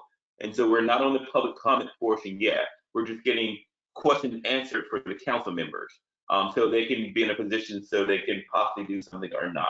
So are there any questions of our council members? Chair Barely, Councilmember Coldiron does have another question, and then Councilmember Goldberg as well. Thank you. Councilmember Coldiron, you're recognized. Thank you, Chair Bailey. So to clarify, maybe with our attorney there in the room, what options of motions do we have today in front of us? Mr. Gordon, could you please speak to all the motions that we have available to us? Sure. Doing nothing is not a legal option for your attorney. To the extent that you would do nothing, that means you're bypassed by the state and by your colleague local governments if you choose not to comment. Your staff has performed a statutory function, not only under Chapter 163, but also under your own SRPP. So staff has actually spent the time, invested their efforts and their research skills to evaluate and measure this application. And in the backup today is their analysis. So you have number one is doing nothing is not an option. Another option is you do have the analysis and you have the analysis prepared by staff. Typically what the council has done is you've either found the plans to be inconsistent or consistent with the SRPP. That's what your statutory role is. I have some level of history with this organization, and it's not uncommon in somewhat. 1 second. Sam, 1 second. Please, in the room, please do not speak while Sam is speaking. There are people that are not in the room. They can't hear all the comments. So I'm sorry if I'm sounding frustrated. I just want to make sure everyone can hear. And so go ahead, Sam. Thank you. Again, to the extent that the council has in the past, under the statutory scheme, you have made motions and accepted that decision, finding plans to be consistent with the SRP. There's also been actions taken by the council in the past to find them inconsistent, and you cite to the reasons. The third option, which is one which is sort of carried in the backup from staff, is you can theoretically transmit the analysis prepared by staff without a specific comment of consistency or inconsistency. That's an option. You're the policymakers. You're the ones that get to decide how you look at your own SRPP and whether or not the staff, in its wisdom, has analyzed all the impacts and has followed the statutory scheme and would seek to be heard in the future to the extent that the item gets passed forward. So again, four basic options, and I'll be very blunt about it. The do nothing option doesn't work well for your lawyer because then you lose your seat at the table, not just now, but down the road as well. The statute not only contemplates your involvement, but it actually requires it, in my opinion. Second view is that you could find the item to be consistent with the SRPP if you believe, based upon the testimony and evidence you've received so far, in the backup that it would be consistent. The other option, number three, would be essentially to find it inconsistent. If there were some bases upon which staff has given you point-by-point analysis where the SRPP is not complied with, and to that extent, the council, in passing back its comments, would suggest it's inconsistent. And the fourth option, I believe, given the history of the Regional Planning Council, it's kind of a mixed bag between consistent and inconsistent, which is that essentially staff has done a very diligent, good faith analysis of this applicant's submission. To that extent, staff has analyzed it, the comments are provided for, but it would be passed on without specific comments of consistency or inconsistency. That is also a policy-driven potential option that you have, bearing in mind the following. The package before you includes not just the staff's analysis. Every agency review every resolution, every letter, everything that came from other agencies is in this backup. And when you send up your comments, if at all, which I trust that you'll do in some form or fashion, that whole package gets transmitted to the Miami-Dade folks. They're not going to just see the letter saying, this, that, or the other. They're going to see whatever you see, they're going to see as well. So those, I believe, Mayor Coldiron, would be the 4 legal options I would consider, although I think that the first option is really less than full in the context of your advocacy role on behalf of your communities, as well as your role as a regional planning council member. Thank you. I appreciate that. I'm sorry, Chair Bailey. Do I still have the floor? Yes, you do. Go ahead. Sure. Sorry about that. It's so hard to do these Zoom meetings, and I appreciate the challenges you're having, Chair Bailey, conducting this meeting from afar. And I'm too afar today, or I would have appreciated being in the room today for something as important as this. My question now is, are we ready to take a motion? Because if so, I would like to make one. Not yet. Sorry, we have a few more questions. So I just want to make sure everyone in the room have the ability to have their questions answered. And so before they vote and we do a motion, they kind of know. So Councilmember Goldberg had a question. And so if there's any, after that, we can move to motion. And also Commissioner Furr has a question next. So Councilmember Goldberg. Thank you, Chair. I have a couple, if that's okay. First one, I just want to go back to the flooding question one more time here. And you clearly know better than I would assume just about everybody. There's comments made by the public, it looks like, in the surrounding areas of concern by raising this, it's going to cause a tremendous amount of drain and runoff into their communities. However, then I saw further in this that somebody had stated that when we had our last hurricane, they were flooding as well there. Is that a problem with the way that those communities were constructed and at what level, what grade they were built to then, is this going to exacerbate it, or is it, where does it stand? Okay, so the communities that were there were built at the standards that were in place at the time. The analyses that have been conducted suggest that in certain storm events, those communities will in fact flood with or without our project. I mean, even without our project. In the design considerations for our project, we've recognized that in certain circumstances, there may be flow from adjacent residential developments that flow onto our property in certain storm events.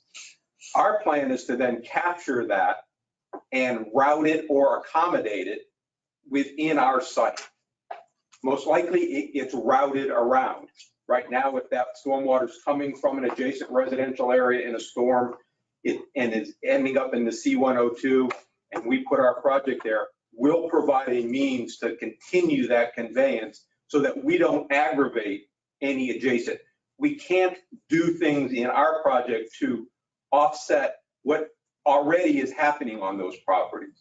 That's what I was trying to get at, is this problem is a current. Right, and the other important component is that when it rains, under today's scenario, runoff flows everywhere.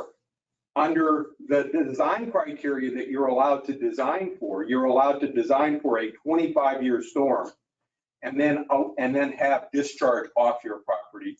We've gone above and beyond that. We're retaining all of the stormwater runoff for the 100-year storm. And the difference in rainfall between those is the 25-year storm over that 3-day period is something like 13 inches. We're going to accommodate 16 inches. So that, coupled with our look ahead, the consideration for sea level rise in our designs, makes it a very self-contained, non-impacting project. If I may, Mr. Chair, can I continue? Wait, who's that? Councilman Goldberg? Yes. Yes, you may continue. Thank you. In regards to the development timeline, development schedule, I noticed there was some phasing going on in this project.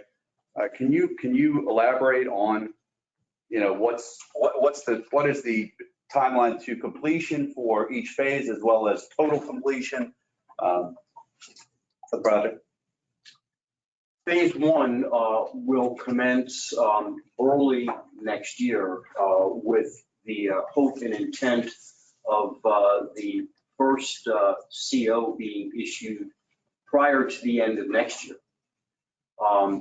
Phase two will begin in 2022. October 2022, yes. October of 2022, that's Mr. Evia speaking. They will be able to move forward at that time. Phase three will begin at the same time as phase two. There are different ownerships in phase three and they will each proceed at their own individual start dates. Okay, next we have Commissioner.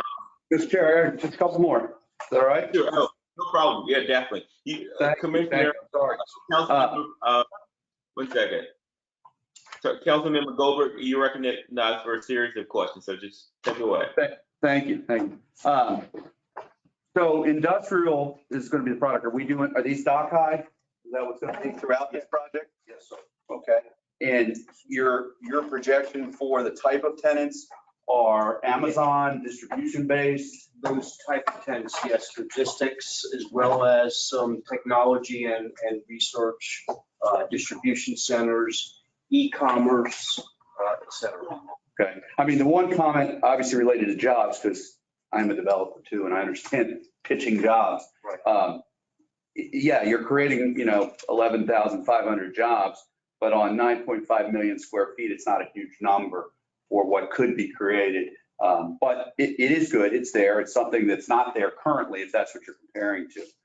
But Correct. it's not an enormous number by any means for the amount of square footage that's getting created, especially with those types of, facilities, which are great. It's what's in need right now. I mean, the demand for us here in South Florida is off the charts for industrial. Yes, sir. And if I might point out, and I know that. Goldberg, that's your question, correct? What now? You recognized for a question. Yeah, he's answering. Okay, perfect. Thank you. And this is really to the point that Councilwoman Ziade raised earlier. In Doral, for example, we have the best logistics parks in the county. They're surrounded by residential development. And the logistics as a use is a much better neighbor than agriculture. Agriculture where you've got the fumes and you've got the herbicides and pesticides and the fertilizer, et cetera. We believe that the logistics neighbors will be much better, much quieter, less impactful neighbors. Last question, Mr. Chair. In regards to the reduction of ag land, Homestead has been the agricultural capital for South Florida now since, parts of Palm Beach has kind of gone by the wayside. Are you seeing a reduction in the need for the agriculture there? Are these agricultural companies relocating or are they just going away? This wasn't identified as one of the issues in the staff recommendation, but we did address this at the county commission. This area, these 800 acres are marginally farmable today, and they're only farmable because of the seasonal drawdown, the artificial seasonal drawdown that Mr. Swaycon mentioned earlier. And the testimony that we gave at the commission was that these are marginally farmable areas. They are not year-round, they're seasonal, and they employ very few workers. Thank you, Mr. Chair. Thank you. And there's a question, I just want to address it really quick. Could we have public comments before the motion? And I say no, and the reason why, we want to make sure that the public comments align with what we're doing. And so, Commissioner Furr has a question, and then I'll walk over again what we can do. And so Commissioner Furr, go ahead. Thanks. I'm going to follow up on the question that Carrie had on the farmland. And I'm trying to find it, but it was zoned as unique farmland. It's not marginal. It's considered unique because of its high performance standards. So, and my question, and part of this goes to Isabel. Yes. Because I don't know what our purview is over, I see preservation of water supply and things like that, but I don't see it over farmland. I don't believe that farmland is identified in our SRPP at this time as a resource of regional significance. Okay, I'm surprised at that. So am I.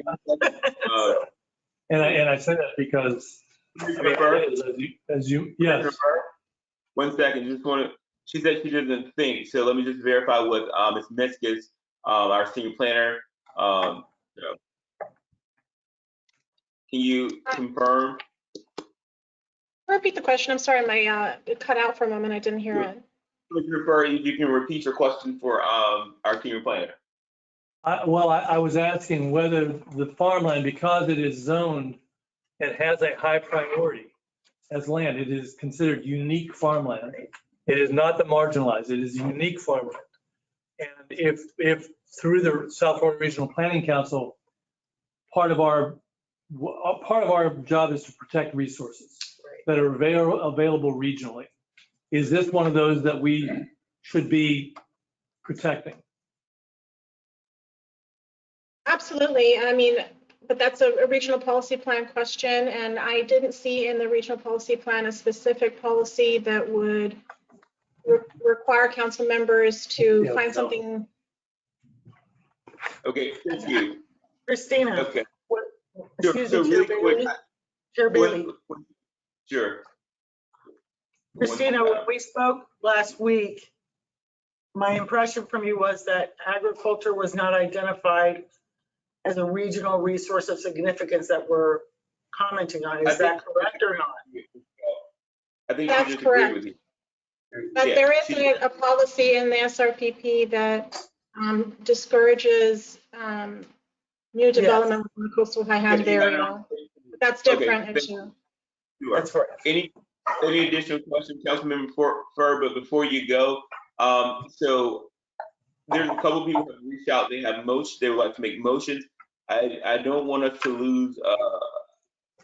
There's a couple members that have to leave. And so if you can just remember that in your questions, I want to make sure that you're in a comfortable place. So go ahead, Commissioner Furr. Okay, and next up, Senator Garcia. Yours. With regard to the BB-SEER, I don't remember all the what they all stand for, but they are in the middle of trying to figure out kind of how to deal with Biscayne Bay. They've just done a huge study, all those kind of things. And I don't know when, I know they had one report that came out, but I think that they were going to be putting forth recommendations, much like I saw that the Miami-Dade is also waiting. For your question, sorry, I just want to get to your question. Sorry. I'm framing it. I'm getting there. Is that they are in the process of doing their 10-year plan, but they haven't done that. And I guess my question is, and maybe Mr. Bell might be able to help me on this, are those two going to be in sync with what the BB-SEER is doing and the 10-year plan? Are they working together to try to figure out what is the best way to handle this property, not just this property, this whole area? Okay, Mr. Bell, you're recognized.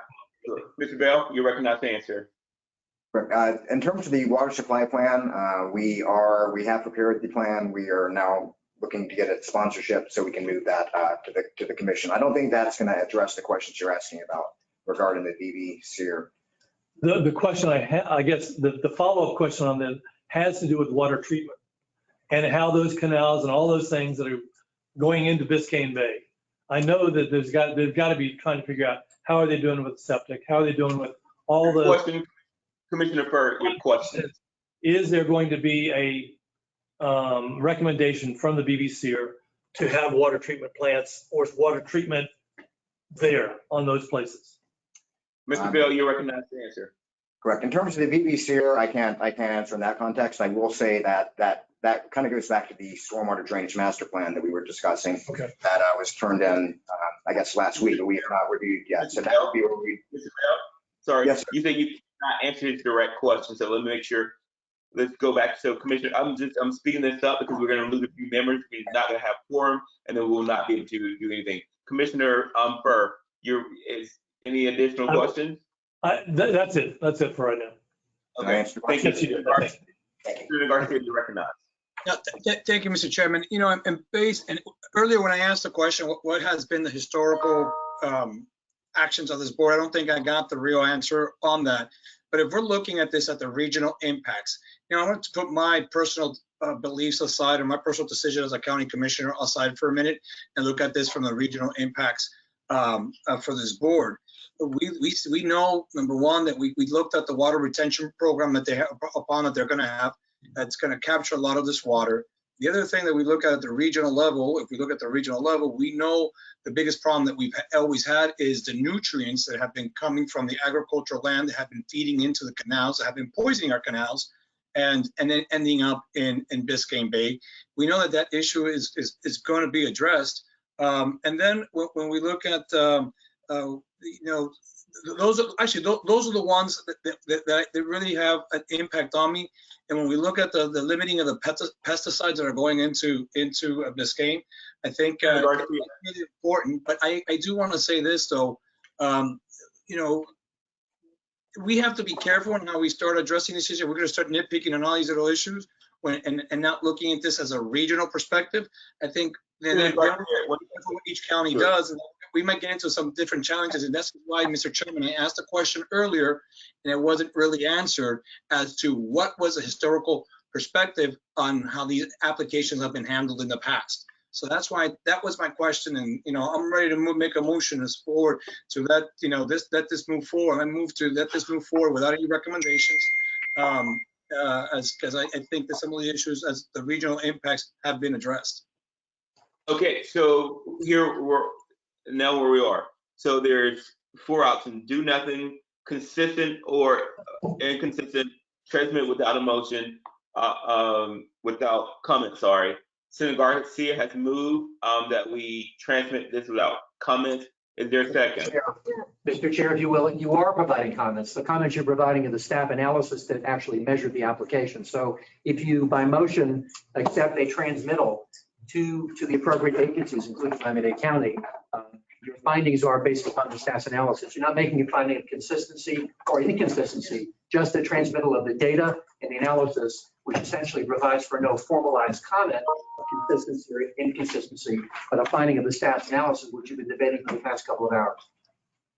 Okay, Senator Garcia, is that the motion that you intend to make? I couldn't hear what he said. I'm sorry. If you can repeat, so Senator Garcia said he would like to transmit without comment. Mr. Gordon, our attorney, just explained what that says. So go ahead, Mr. Gordon, if you can explain the impact of that motion. Senator, if I may quickly offer, your proposed motion is consistent with the statute and consistent with the SRPP. What you'll be doing is transmitting the SFRPC's comments on this application, but without a specific finding of consistency or inconsistency, which actually is part of the staff's recommendation. So that to the extent that you would provide delivery and you would transmit, you just simply be delivering without a positive or negative comment with regard to consistency or inconsistency, which I think is compatible with your intended motion. Yes, sir. Okay, so Senator Garcia has made a motion to transmit without comments. Or is there a second on the motion? He didn't make that motion. He made a motion to transmit without. And that's why we wanted to be clear about that. Right. I'll second it. Okay, wait 1 second. So I was not clear. I was in error. So Mr. Gordon, could you please restate the motion? And also for those in the room, could you just allow Mr. Gordon to kind of speak to when we're out of balance or if I'm not hearing correctly? And that way we can make sure that like everything is official on the record and our legal counsel is speaking. So Mr. Gorin. Thank you, Mr. Chairman. The anticipated or intended motion would be the SFRPC, consistent with section 163.3184, to transmit the staff's analysis of the pending application to the appropriate agencies, including Miami-Dade County, and basically rest upon the comments assessed and the impacts assessed by staff, consistent with the strategic regional policy plan, period. Thank you. Perfect. And then who's second by that? Councilmember Udine? Leonard. Leonard. Second by Councilmember Leonard. Okay, now we will have comments. We'll have comments from the council members, and then we'll open it up to public comment. Is that correct? Mr. Gorin, do we do council members first or public comment? That's up to the chair, but I would assume you would want to hear public at some point before you take a final Let's vote. do public first. Okay, so now we'll have public comment. So we'll start with our elected officials. So we had two that have asked. Who's speaking? Chair Bailey, Mayor Colburn would like to speak. Okay. Chair Bailey, I respectfully will wait until after we hear the public comments so that we can keep this moving, and then I will make my comments when you open it back up for us. Thank you, Mayor Diotti. And the reason why I opted for council members to go last, because we'll hear all the comments and it's almost like debate, and then you can vote. So we had two elected officials that were in queue to speak, and they're so far in the chat. Let me get to it. So the first one was Councilman Mark Gregg, from Alan Marada. You can just introduce yourself. 1 second. Our timekeeper will be, is that Kathy? I'm here. If this is Alicia, Chair Bailey, I can go ahead and keep time if you'd like for 3 minutes. So it'll be 3 minutes each. And also in 3 minutes, we're just going to go ahead and mute it so we can just, Ms. Miskis, do you have a question? Yes, I just wanted to take a moment to clarify my answer to Commissioner Furr, if you would like me to say that now or a little later, regarding agriculture. Before the public comment, and that way, when they're speaking, they have all the factual information. So go ahead, Ms. Miskis. Yes, in answer to Commissioner Farrer's question, there is policy within the SRPP that encourages the retention of agricultural land, but it doesn't specifically point out this particular area as being of unique importance. Thank you. Thank you, Ms. Miskis. We're now back on public comment. Councilman Mark Gregg, you're recognized. Good morning. Can you hear me, please? Yes. And your time thank you for the opportunity to speak. I'm Mark Gregg. I'm a councilman with Islamorada, Village of Islands, crown jewel of the Florida Keys. I'm hopeful that you will deny this approval or application. I have a few reasons. I'll try to be brief and to follow along with some of the comments already made by some of the presenters. The first one concerns water quality, both the surface water runoff as well as the subsurface water usage and impacts. Surface water runoffs from 9 million square feet of warehouse space, parking lots, roadways, within and without of the boundaries of the property that you're considering are going to create far more pollution than the agricultural will. If there are going to be 17,446 people driving to work every day and the associated deliveries that come along with those kinds of things, the runoff from the vehicles alone on the roadways will have a greater impact than what's going on now. I can't imagine that the pollution is just simply going to disappear because it's contained on site and exfiltrates or percolates down into the bedrock. That will migrate beyond the boundaries of the property eventually, just like the salt water is from the FP&L drainage canals. So that, in addition to the floodplain concerns, building something of this size so close to the water during a period of uncertainty caused by sea level rise makes that a significant risky investment, which I don't think merits approval. The transportation issues alone from hurricane evacuation, especially as they affect your friends and neighbors in Monroe County, are going to be a serious contention. The Turnpike has just finished a project widening the roadways there to accommodate traffic, and it seems to have already absorbed what's there, especially during rush hours. I can't imagine this project is going to improve that. Here, a problem that's unique to Monroe County, especially into the Upper Keys, is the fact that a significant portion of our workforce commutes from the Homestead, Florida City area. And when this project, if it's built out, opens up, it will draw away the employment pool, the workforce pool that travels to us, and we will be left with no one to help us operate our community. The environmental impacts, especially as they revert to or relate to SERP, the Everglades restoration, are obvious. Runoff, the groundwater use, the quality of water in Biscayne Bay, as well as in the Everglades, are all going to be impacted. Also, the quality of life just for residents who live nearby. I can't imagine a development of this size is going to make it a nicer place to live nearby. And I think it's going to create more tourism in the Keys because those who do live nearby are going to flee there on the weekends and come and stay with us. That'll be great for our tourism, but I don't think it's a long-term solution to the quality of life issues that we're all facing from growth everywhere. And when you add to that the pending application for the new steel mill, which I think is located either next door or very close by, and the opportunity as a gateway project to open up the expansion of Homestead Air Force Base to commercial cargo traffic, all create an enormous amount of development that I just don't think an environmentally sensitive area like this can withstand. So it is my hope that you, if you're going to do this, to turn this down, or if not, at least impose some conditions to require further information and give us some more time to study this. None of us have had sufficient time to understand what's going on. Councilman Gregg, thank you so much for presenting today. We just want to make sure that we can actually go on this item, and so we've got to keep everyone to a time limit. But I do really appreciate you coming before and sharing. If you'd like to also email a copy of your comments, feel free to. Also, we can get those to the council members. Next up, we have definitely. Next up, we have Mr. David Webb. Also, if you can remember, if you've heard the comments before, if you can bring new information, that will be greatly appreciated. But try not to repeat what was said already. So, Mr. Webb, you're recognized. Mr. Bailey, Regional Planning Council, thank you very much. I feel your pain trying to do a virtual meeting with public comments, so I appreciate it. Two things. What I drew from the presenters on behalf of the petitioner was two main selling points, and that's what it is. They're selling points. One is creations of thousands of jobs, and two, that we offer a better environmental impact than the farmland that currently exists.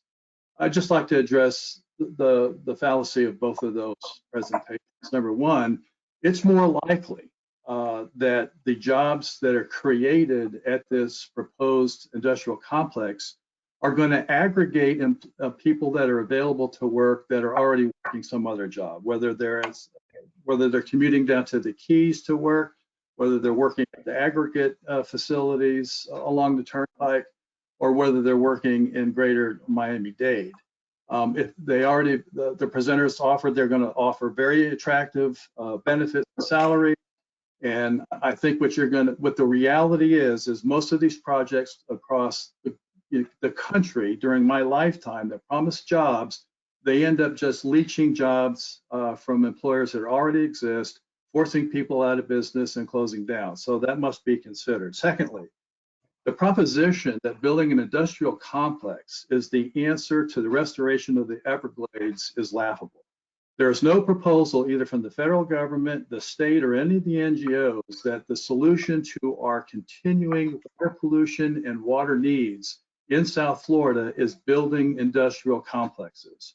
The argument that it would be better than the industrial land may be true, but the focus of the BB-SEER project is not to continue the farming, but to take that land and convert it as part of a restoration project. So you wouldn't have farmland, and hopefully you wouldn't have the industrial complex.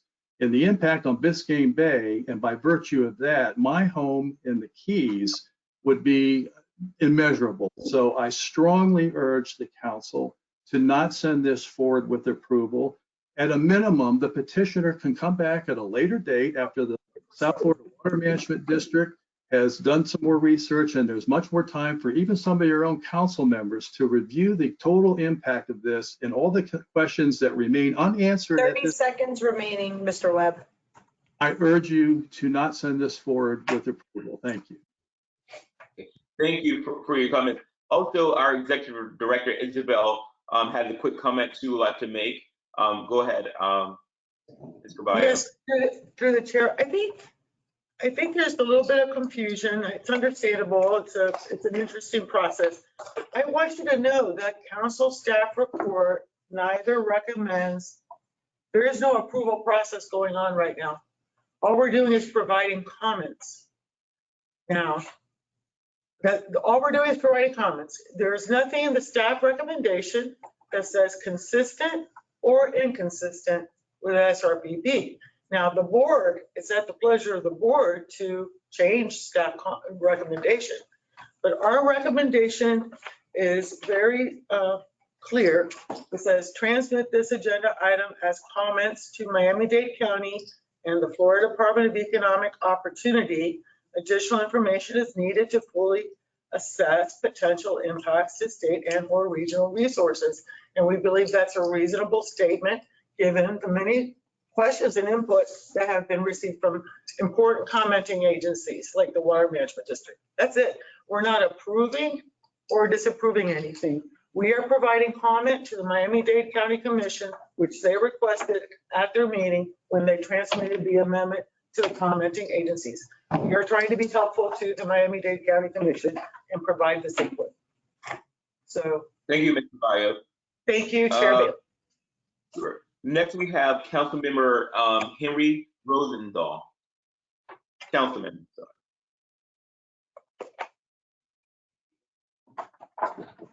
Okay, can you hear me fine? Yes. Thank you very much, Mr. Chairman. There's one thing we can agree upon, that this is a mammoth development. With respect to this project, there's a fundamental and very important question we need to ask ourselves alongside with the current discussions we're having. You see, there will always be more people, there will always be more developers with desire to develop land that is currently untouched and currently be used to produce our food. The real and very important question is, at what point do we realize we have reached a tipping point and enough is enough? There's a reason that the Urban Development Board exists. These developers want to circumvent the law that requires UDB applications to be accompanied by zoning applications, etc., that would allow this mega project to proceed without a definite development plan. Enough is enough.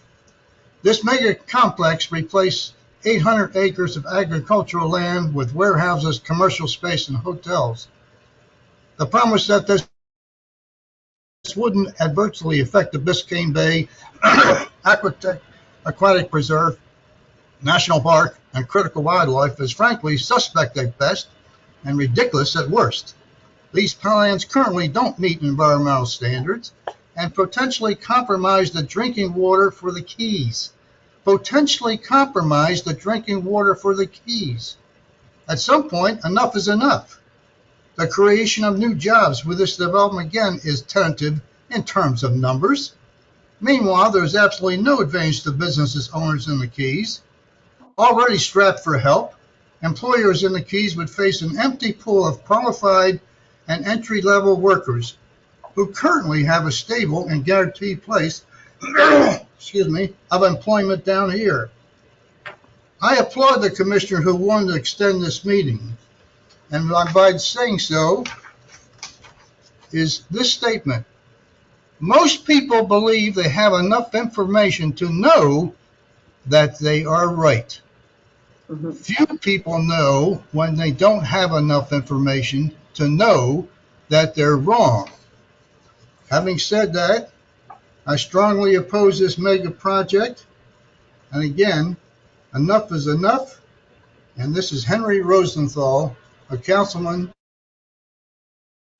with the Village of Owens and Alamorada. Thank you for your time. I appreciate your listening. Thank you, Councilman Rosenthal. Next, we will have, are there any other electeds that are in the room? Because I think we've exhausted the electeds and, that are appearing virtually.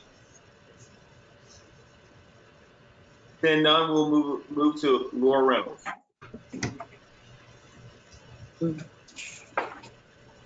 Hi there. Sorry, trying to unmute my line. Can you all hear me okay? Great, thank you. Okay, thanks for allowing this virtual ability for comment. I wanted to echo some of the same comments that I've been hearing. I thought this meeting was at 5 p.m. this evening, so apologize for joining late and having missed some of the earlier presentation. However, I've been following this very closely.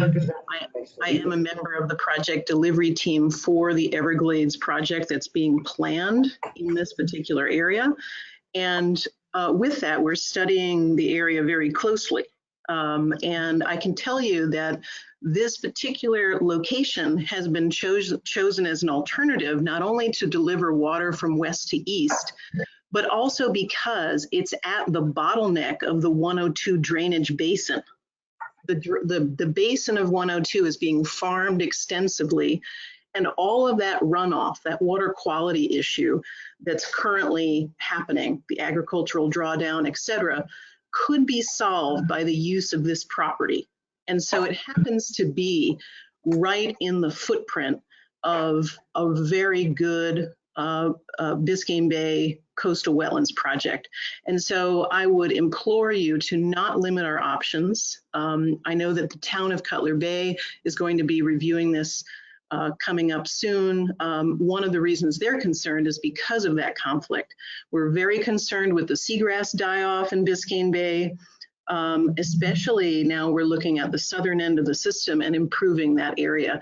This area has the ability to not only bring new water to Biscayne to deal with the salinity issue, but also to deal with the issue of the runoff of nutrients from all the farming in the basin. If this became an industrial site, it would only solve about 5 to 6% of the runoff by taking that out of agricultural production. It would be good to have the balance of having farmlands and allowing us to do restoration. So we need to find balance, and the coastal areas in this region are all we have left. In the northern part of Dade County, we're talking about potentially filling in parts of Biscayne Bay so that we have a coastal buffer. Here, we have the opportunity to actually make the right land use decision so that we don't have to spend billions of dollars to protect the built environment. Because this is so low lying, I would urge you to write comments of concern for all the municipalities in this area that need to be protected from storm surge, sea level rise, and need to plan for the future. This area is coastal buffer, and we need to treat it as such. Thank you. Thank you, Ms. Reynolds. Next, we have Ms. Mead, Ms. Cheryl Mead. Before you go, Ms. Mead, if you're appearing virtually and you would like to provide comments publicly, please just write it in the chat and you'll be called on. Also, you have the ability to email us on our website, which we provide all the information in the packet. So we just want to make sure that everyone has the opportunity to be heard. We know this is a very important issue. Ms. Mead, we recognize for 3 minutes. Yes, Chairman Bailey, thank you so much. My name is Cheryl Meads. I live at 89375 Old Highway in Alamorada. I am also a member of the South Florida Water Management District Governing Board. I'm one of 9. I've started my 2nd term. I am not calling today as a representative of the South Florida Water Management District Governing Board. The staff has given you a report. It will go through the normal process that it will go through. I'm calling you as a citizen and as a resident of Monroe County. So I'm a little concerned about some of the conversation here. So I want to give you some numbers. It bothers me, the conversation that we're having about our friends, the farmers, and in Monroe County during the pandemic, when we had to shut the gates and we had no food, it was Homestead that fed us.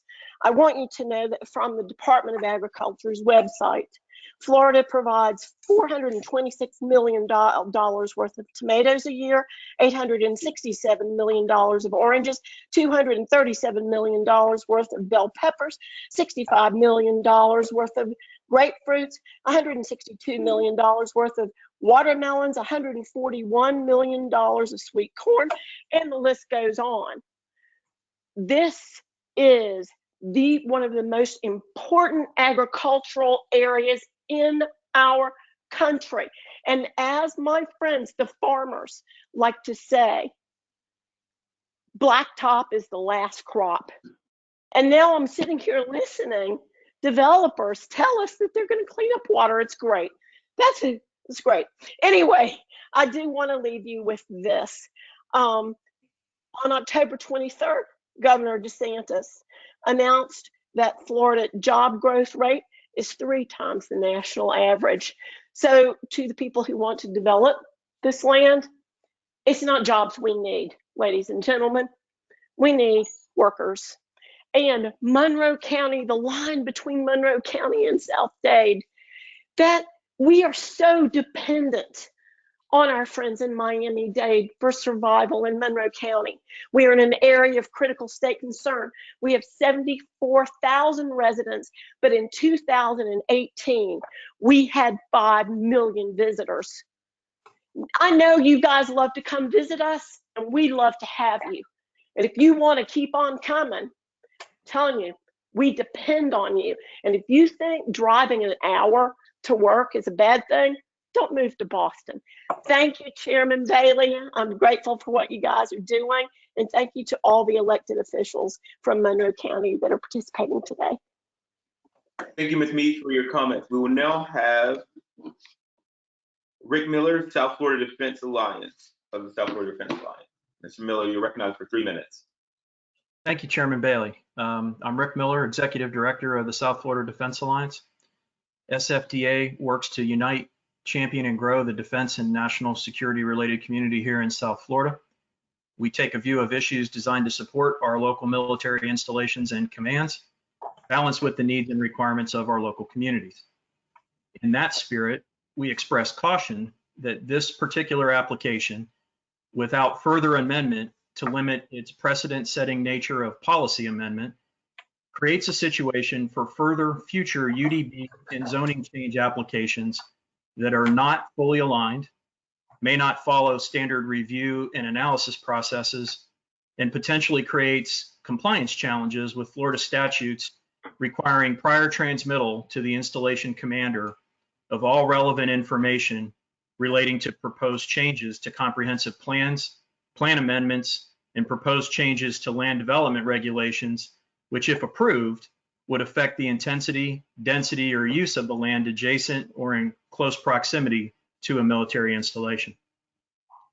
Homestead Air Reserve Base provides a strong existing economic engine for South Miami-Dade County, and the new opportunities there all offer to increase the economic and civilian community support benefits of continued robust military operations at HARB. In this case, any changes that could adversely affect HARB's ability to carry out its current or future missions should be cause for pause and reflection before moving forward. SFDA is in strong support of continued economic development throughout the region, and particularly in South Miami-Dade, but urges that this not only be done in a manner compatible and mutually beneficial with the military missions at HARB and its required military protection zones, but also do not set a precedent for these issues to arise in the future. Chair Bailey, thanks for the time, and I yield back the floor.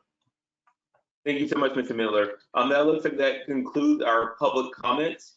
Are there, Alicia, did I miss anyone? Mayor Coldiron would like to speak. Mr. Chair, if you will, briefly, I also have some hard copy emails that were transmitted just before the meeting, which if the chair would permit, they're quick. I can read them into the record or otherwise. Really quick, Mayor Kodak, we're going to go around with have council comments, and I will start with you if that's fine with you. Okay, perfect. Mr. Gorham, if you will go ahead and read the council comment. Thank you. Thank you, Mr. Chair. An email sent as of Sunday evening at 5:12 p.m. from Eddie Wigham Whiteman, W-I-G-H-T-M-A-N. The question, the comment was vote no. You will have all the reasons in writing before you tomorrow, as well as speakers. Please remember that you were elected to represent the people, not make the developers rich and destroy what's left of South Dade and by extension the Upper Keys. The next comment is from Deborah Willits, Willits. Also, they came in on Sunday evening at 6:17 p.m. to the Regional Council. I reside in Alamorada, and I'm very concerned about the potential damage to the environment that we all love and depend on. I'm worried that our limited water supply will run short. I'm concerned about Everglades restoration, negative impacts to our current quality of life, and too much traffic to handle hurricane evacuation safely. There are numerous extra jurisdictional impacts too. Please deny this project and this zoning change. From Terry Sutton, SUTTON, that came in mid-evening last evening. This development will have a negative impact on the environment, quality of life, and reduction in real estate values, as well as long-term commercial development. We may not see clearly the long-term impact of this, but as our children and their children will suffer. There's plenty of older buildings that are of date and have very poor functioning use, outdated building code requirements, and could be raised. Save your environment, vote against this development. There are many other areas that can be made available and will not have a negative impact on our society and quality of life. And from Tatiana Madden, Maddin, also they came in late last evening, the 24th. I'm a resident of Monroe County, and I'm extremely concerned about the proposed development in Homestead. Development such as this will be detrimental to both the supply and quality of water feeding the Everglades. Additionally, major development such as this poses an extreme danger to the wildlife in that area, all of which are things people are elected to preserve, not to demolish. The dollars are tempting, I'm sure, but dollars can't fix a broken environment and dirty water supply. Dollars don't bring back birds and other natural wildlife and should have never left. Chasing dollars only affords for great mistakes. It can't undo the harm. We know this here in Monroe County because we couldn't stop development in time. Our ecosystem is suffering due to choices made decades ago. You have a chance here to put your foot down collectively and make a difference for generations to come. Please take this chance to be the names that future generations look to as sources of preservation. Please take this chance to stand up for the remainder of our precious environment. Please say no to this development. And there are two more. One is from Suzanne Miller, Miller, which came in through a comment form, but there is no specific comment attached to it. It was just a comment form. Nothing was specifically said. It just was submitted. Doesn't say for or against, and that's the only public comments that came in by email last evening. Ms. Miller wrote in the chat she would like to speak. Yes. Ms. Sue Miller, you are our final commenter. I beg you to write comments of concern about this project. I lived in Alamorada, as the presenters say, 38 miles away from the project, therefore no impact. I beg to differ. This project has potential to make my evacuation during a storm more difficult. It could affect the water supply in the Florida Keys. It will absolutely affect the water quality of our waters that are so critical to our community. The presenter explains that the imbalance that exists in Monroe County between technological uses and agriculturals, let us realize the critical need for agriculture in our food supply.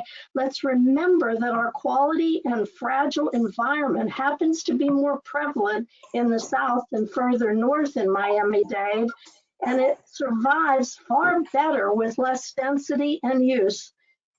I am really concerned about all of the issues that will impact us.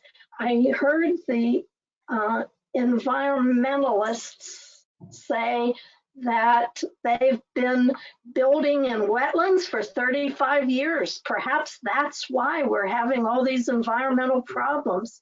Let's try to keep this property the way it is. Thank you very much for taking my comments. Thank you so much, Ms. Miller. Just got a message that the presenters would like to speak, but we've provided enough time for the presenters. And so we're just to clarify the one comment on agriculture that I didn't get a chance to respond to. I think we're at this point. I think we're fine. We've given you a lot of time to speak, and we just want to we need to kind of get through this meeting. So we gave you much more time than the other presenters. So we're now on to our council members. Mayor Codine, we'll start with you, and we'll just go around each council member. You'll be allowed to speak once, and then we will call the question, the motion that we have. Mr. Gordon, could you just repeat the motion that we have, and so we can know what we're speaking on specifically? Mr. Gordon, Yes. if you can. The motion would be to transmit the staff's comments to Miami-Dade County and any other reviewing agency in accordance with state law, Chapter 163. Thank you. Okay, Mayor Codine, you're recognized. Thank you, Chair Bailey. I have to say I'm a little frustrated right now because I had asked to make a motion earlier and you asked me to wait until all the other public comments were made and questions, and then you accepted a motion from Senator Garcia. And respectfully, I disagree with the comments and this motion. I don't believe we yet know all of the regional impacts regarding the drainage and the environment, because that stormwater drainage master plan has not been vetted with all of us.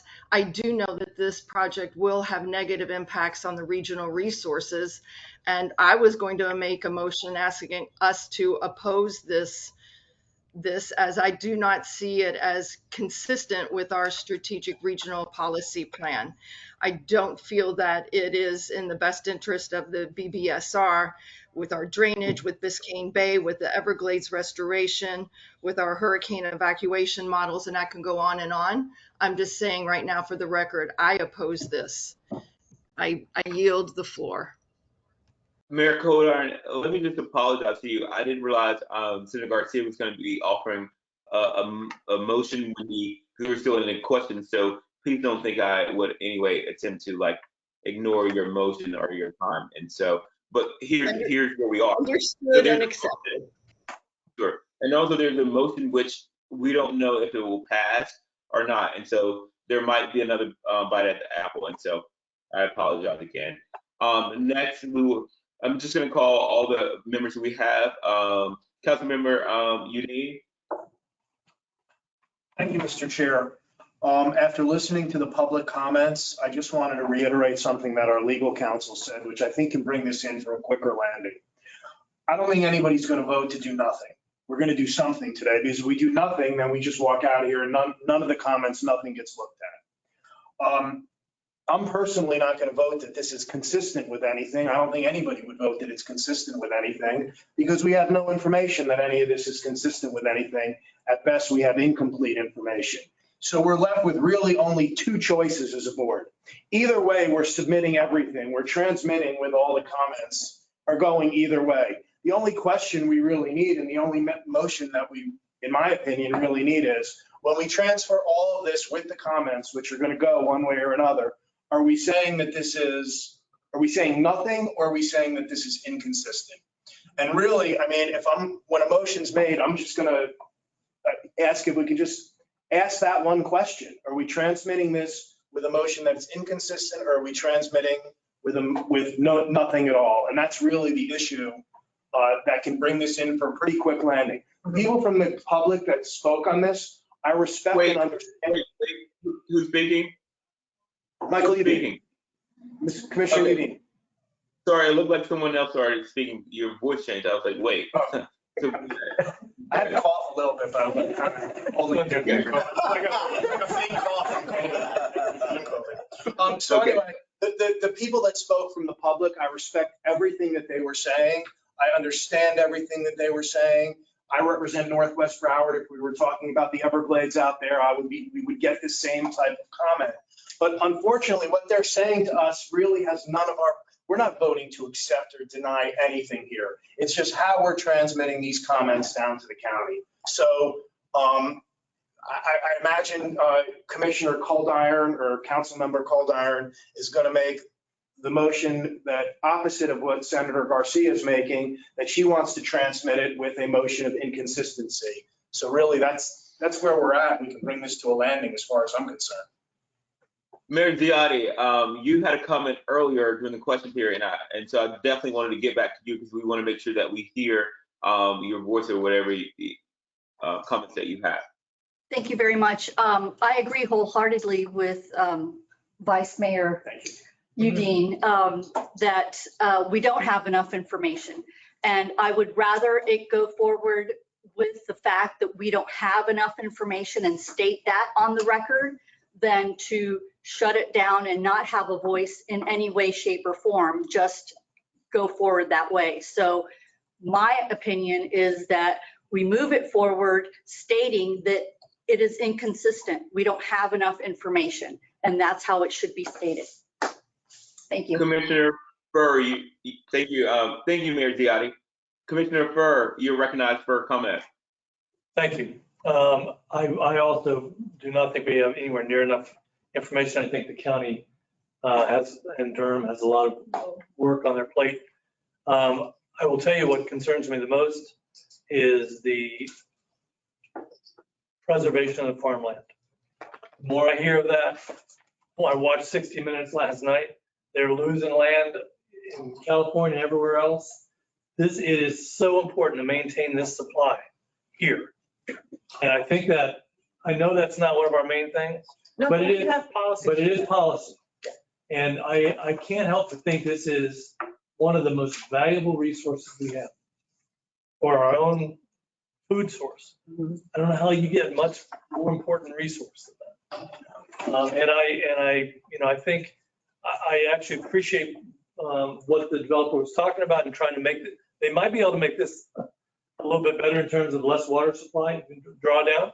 They might be able to make it so that the runoffs aren't as bad. But those are things that we're going to have to be looking at through BVCR and the tin water storage plan. That's what they're looking at. Right now, I would have this go through with inconsistency. And that's where I'm standing right now. Thank you, Commissioner Furr. Next, we have Councilmember Goldberg. You're recognized for comments. I have no further comments. Are there any other council members that I'm missing? That Senator Garcia, you're recognized for comments. Yeah, thank you, Mr. Chair, and I appreciate all the conversation and comments that have been had we're having here. But the motion that we have before us is a motion to transmit with the comments, with all the comments of staff and all of our comments. I'm assuming that's what I'm trying to get transmitted out there. And we're looking at the issue of farmlands. You know, the reality is that is a serious issue that all of our communities have. And that is something that we as independent, as county commissions, city commissions should start looking at and finding out a way how we start working together to subsidize some of these farmlands, because that is a problem that we're having here in Miami-Dade County and across the South Florida region. So that I think this is something that maybe we can bring back to this board to have that in-depth conversation as a priority to protect our farmlands, because that is right. I agree with everyone's comment on protecting our farmlands, but unfortunately, we as commissions, our city commissions, haven't done anything to really start preserving some of those farmlands. So I think, Mr. Chairman, I would like to see that moving forward. And the other comment, the only comment that I'll have with this is that, again, the motion is to transmit with comments. We need to be careful now how we react to treat one another, different county commissions or different commissions or some other decisions, because the decision that was before us at the county commission level is to move that it was to move that line, and that is within the urban boundary expansion area. It's not something out west. It's within the expansion area that was created by Miami-Dade County. Whether I agree with it or not as a county commissioner, that will happen. Looking at it now, this is why I asked those questions earlier, and they still weren't answered on how we have treated these applications in the past. So I ask you to transmit the information, to transmit the application forward with the recommendations, with all the comments, and try to respect each independent jurisdiction, because if we start getting into this battle back and forth, then it's going to be a battle consistently on every single item that may happen in Palm Beach, Broward, or Monroe every single time. So I asked to move this forward with the motion that we have on the table right now. Councilmember Leonard, you're recognized for a comment. Thank you. It's very interesting. I wear a hat sitting on this council. I also wear a hat as an elected official, but I also wear a hat as someone who used to work down south. And, with the exception, I don't think of anyone here, I worked in Homestead. I was in charge of economic development for the city of Homestead. I ran their CRA and I know the region. And, it's interesting that some of the comments that were made about the loss of jobs in Monroe, when you see the individuals that are in the South that do need quality jobs, I don't think there's exception to say that we should not allow property owners to create jobs at the expense of other areas, like, for example, gentrifying, or continuing to gentrify more dense areas like where I live. These are regional issues that go beyond just environment. That being said, there are some concerns. One is that there's 13 members of the Board of County Commissioners. It's interesting that the 3 county commissioners that represent that region voted against this. I think that's interesting. I also think it's interesting that overwhelmingly the amount of information that we've received is, for the most part, not consistent as far as there needs to be more information. What that tells me is that this is something that needs to be looked at. But overall, this is a home rule issue. And it's a very strong home rule issue. A lot of these issues, as far as what needs to be researched, needs to be decided by the Board of County Commissioners. This is something that needs to go before them another time. There is nothing here that I see other than the Department of Agriculture and Consumer Services.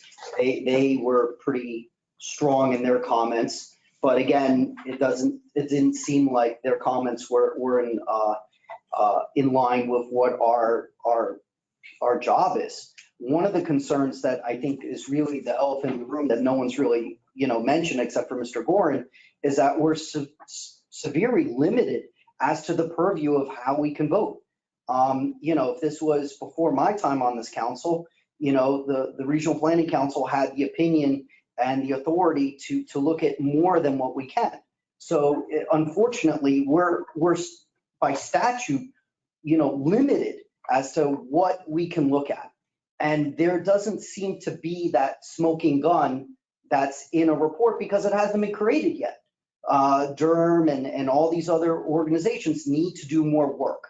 It's clear to me that we need to transmit it without a specific recommendation of being consistent or inconsistent, because there does not seem to be that here.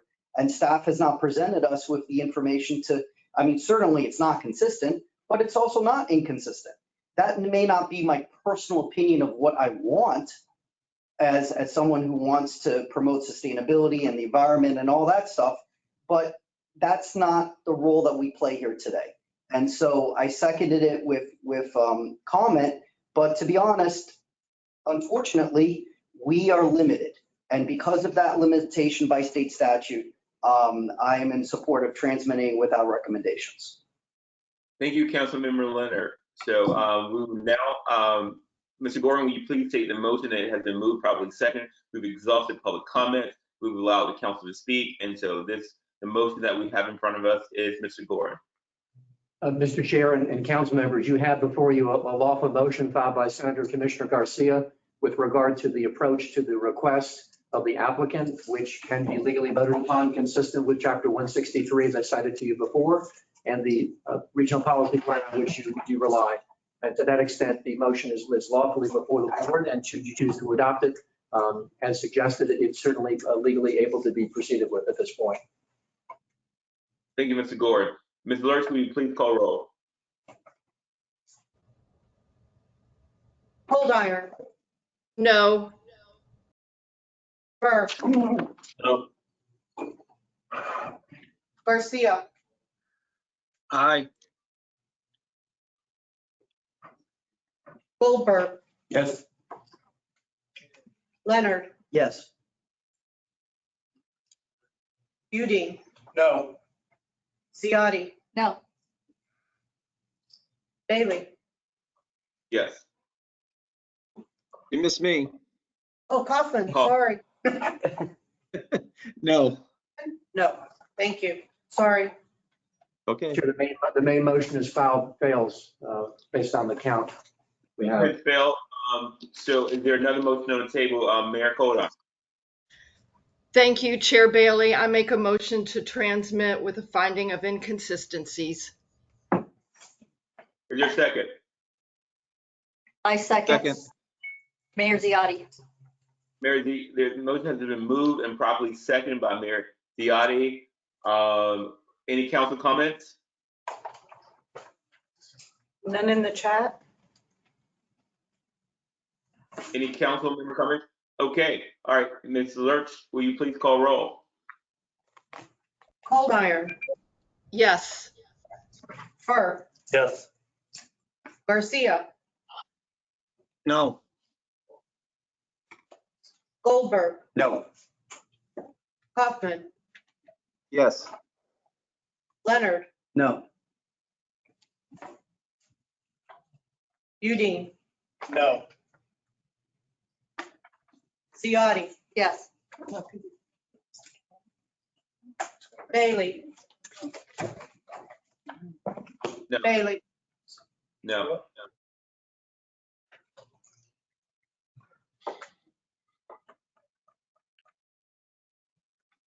Mr. Gordon, will you please report The no votes are 5-4. The motion fails. Can I be recognized? I'd like to make a motion that we transfer and we transmit.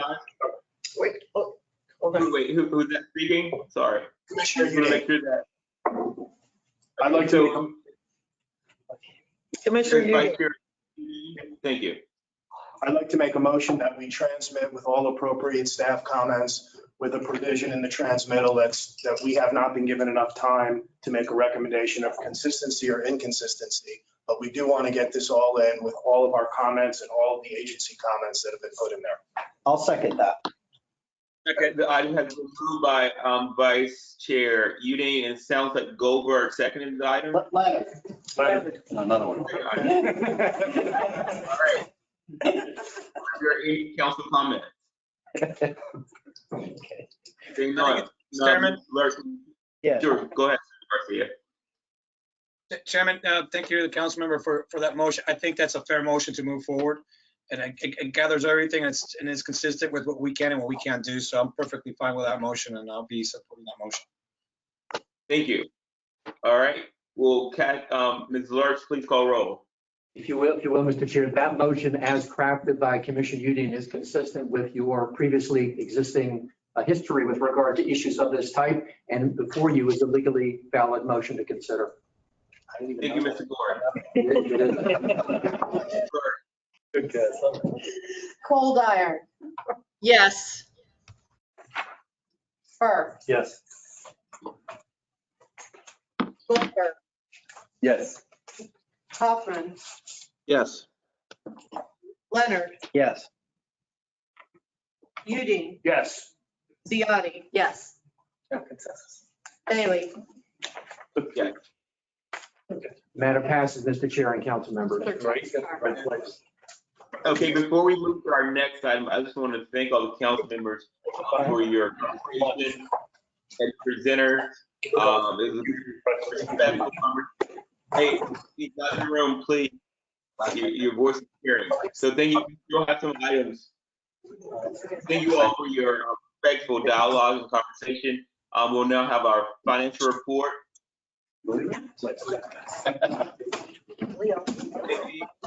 If you're in the room, your voice is carrying you. Could you please beg that we're respecting the meeting?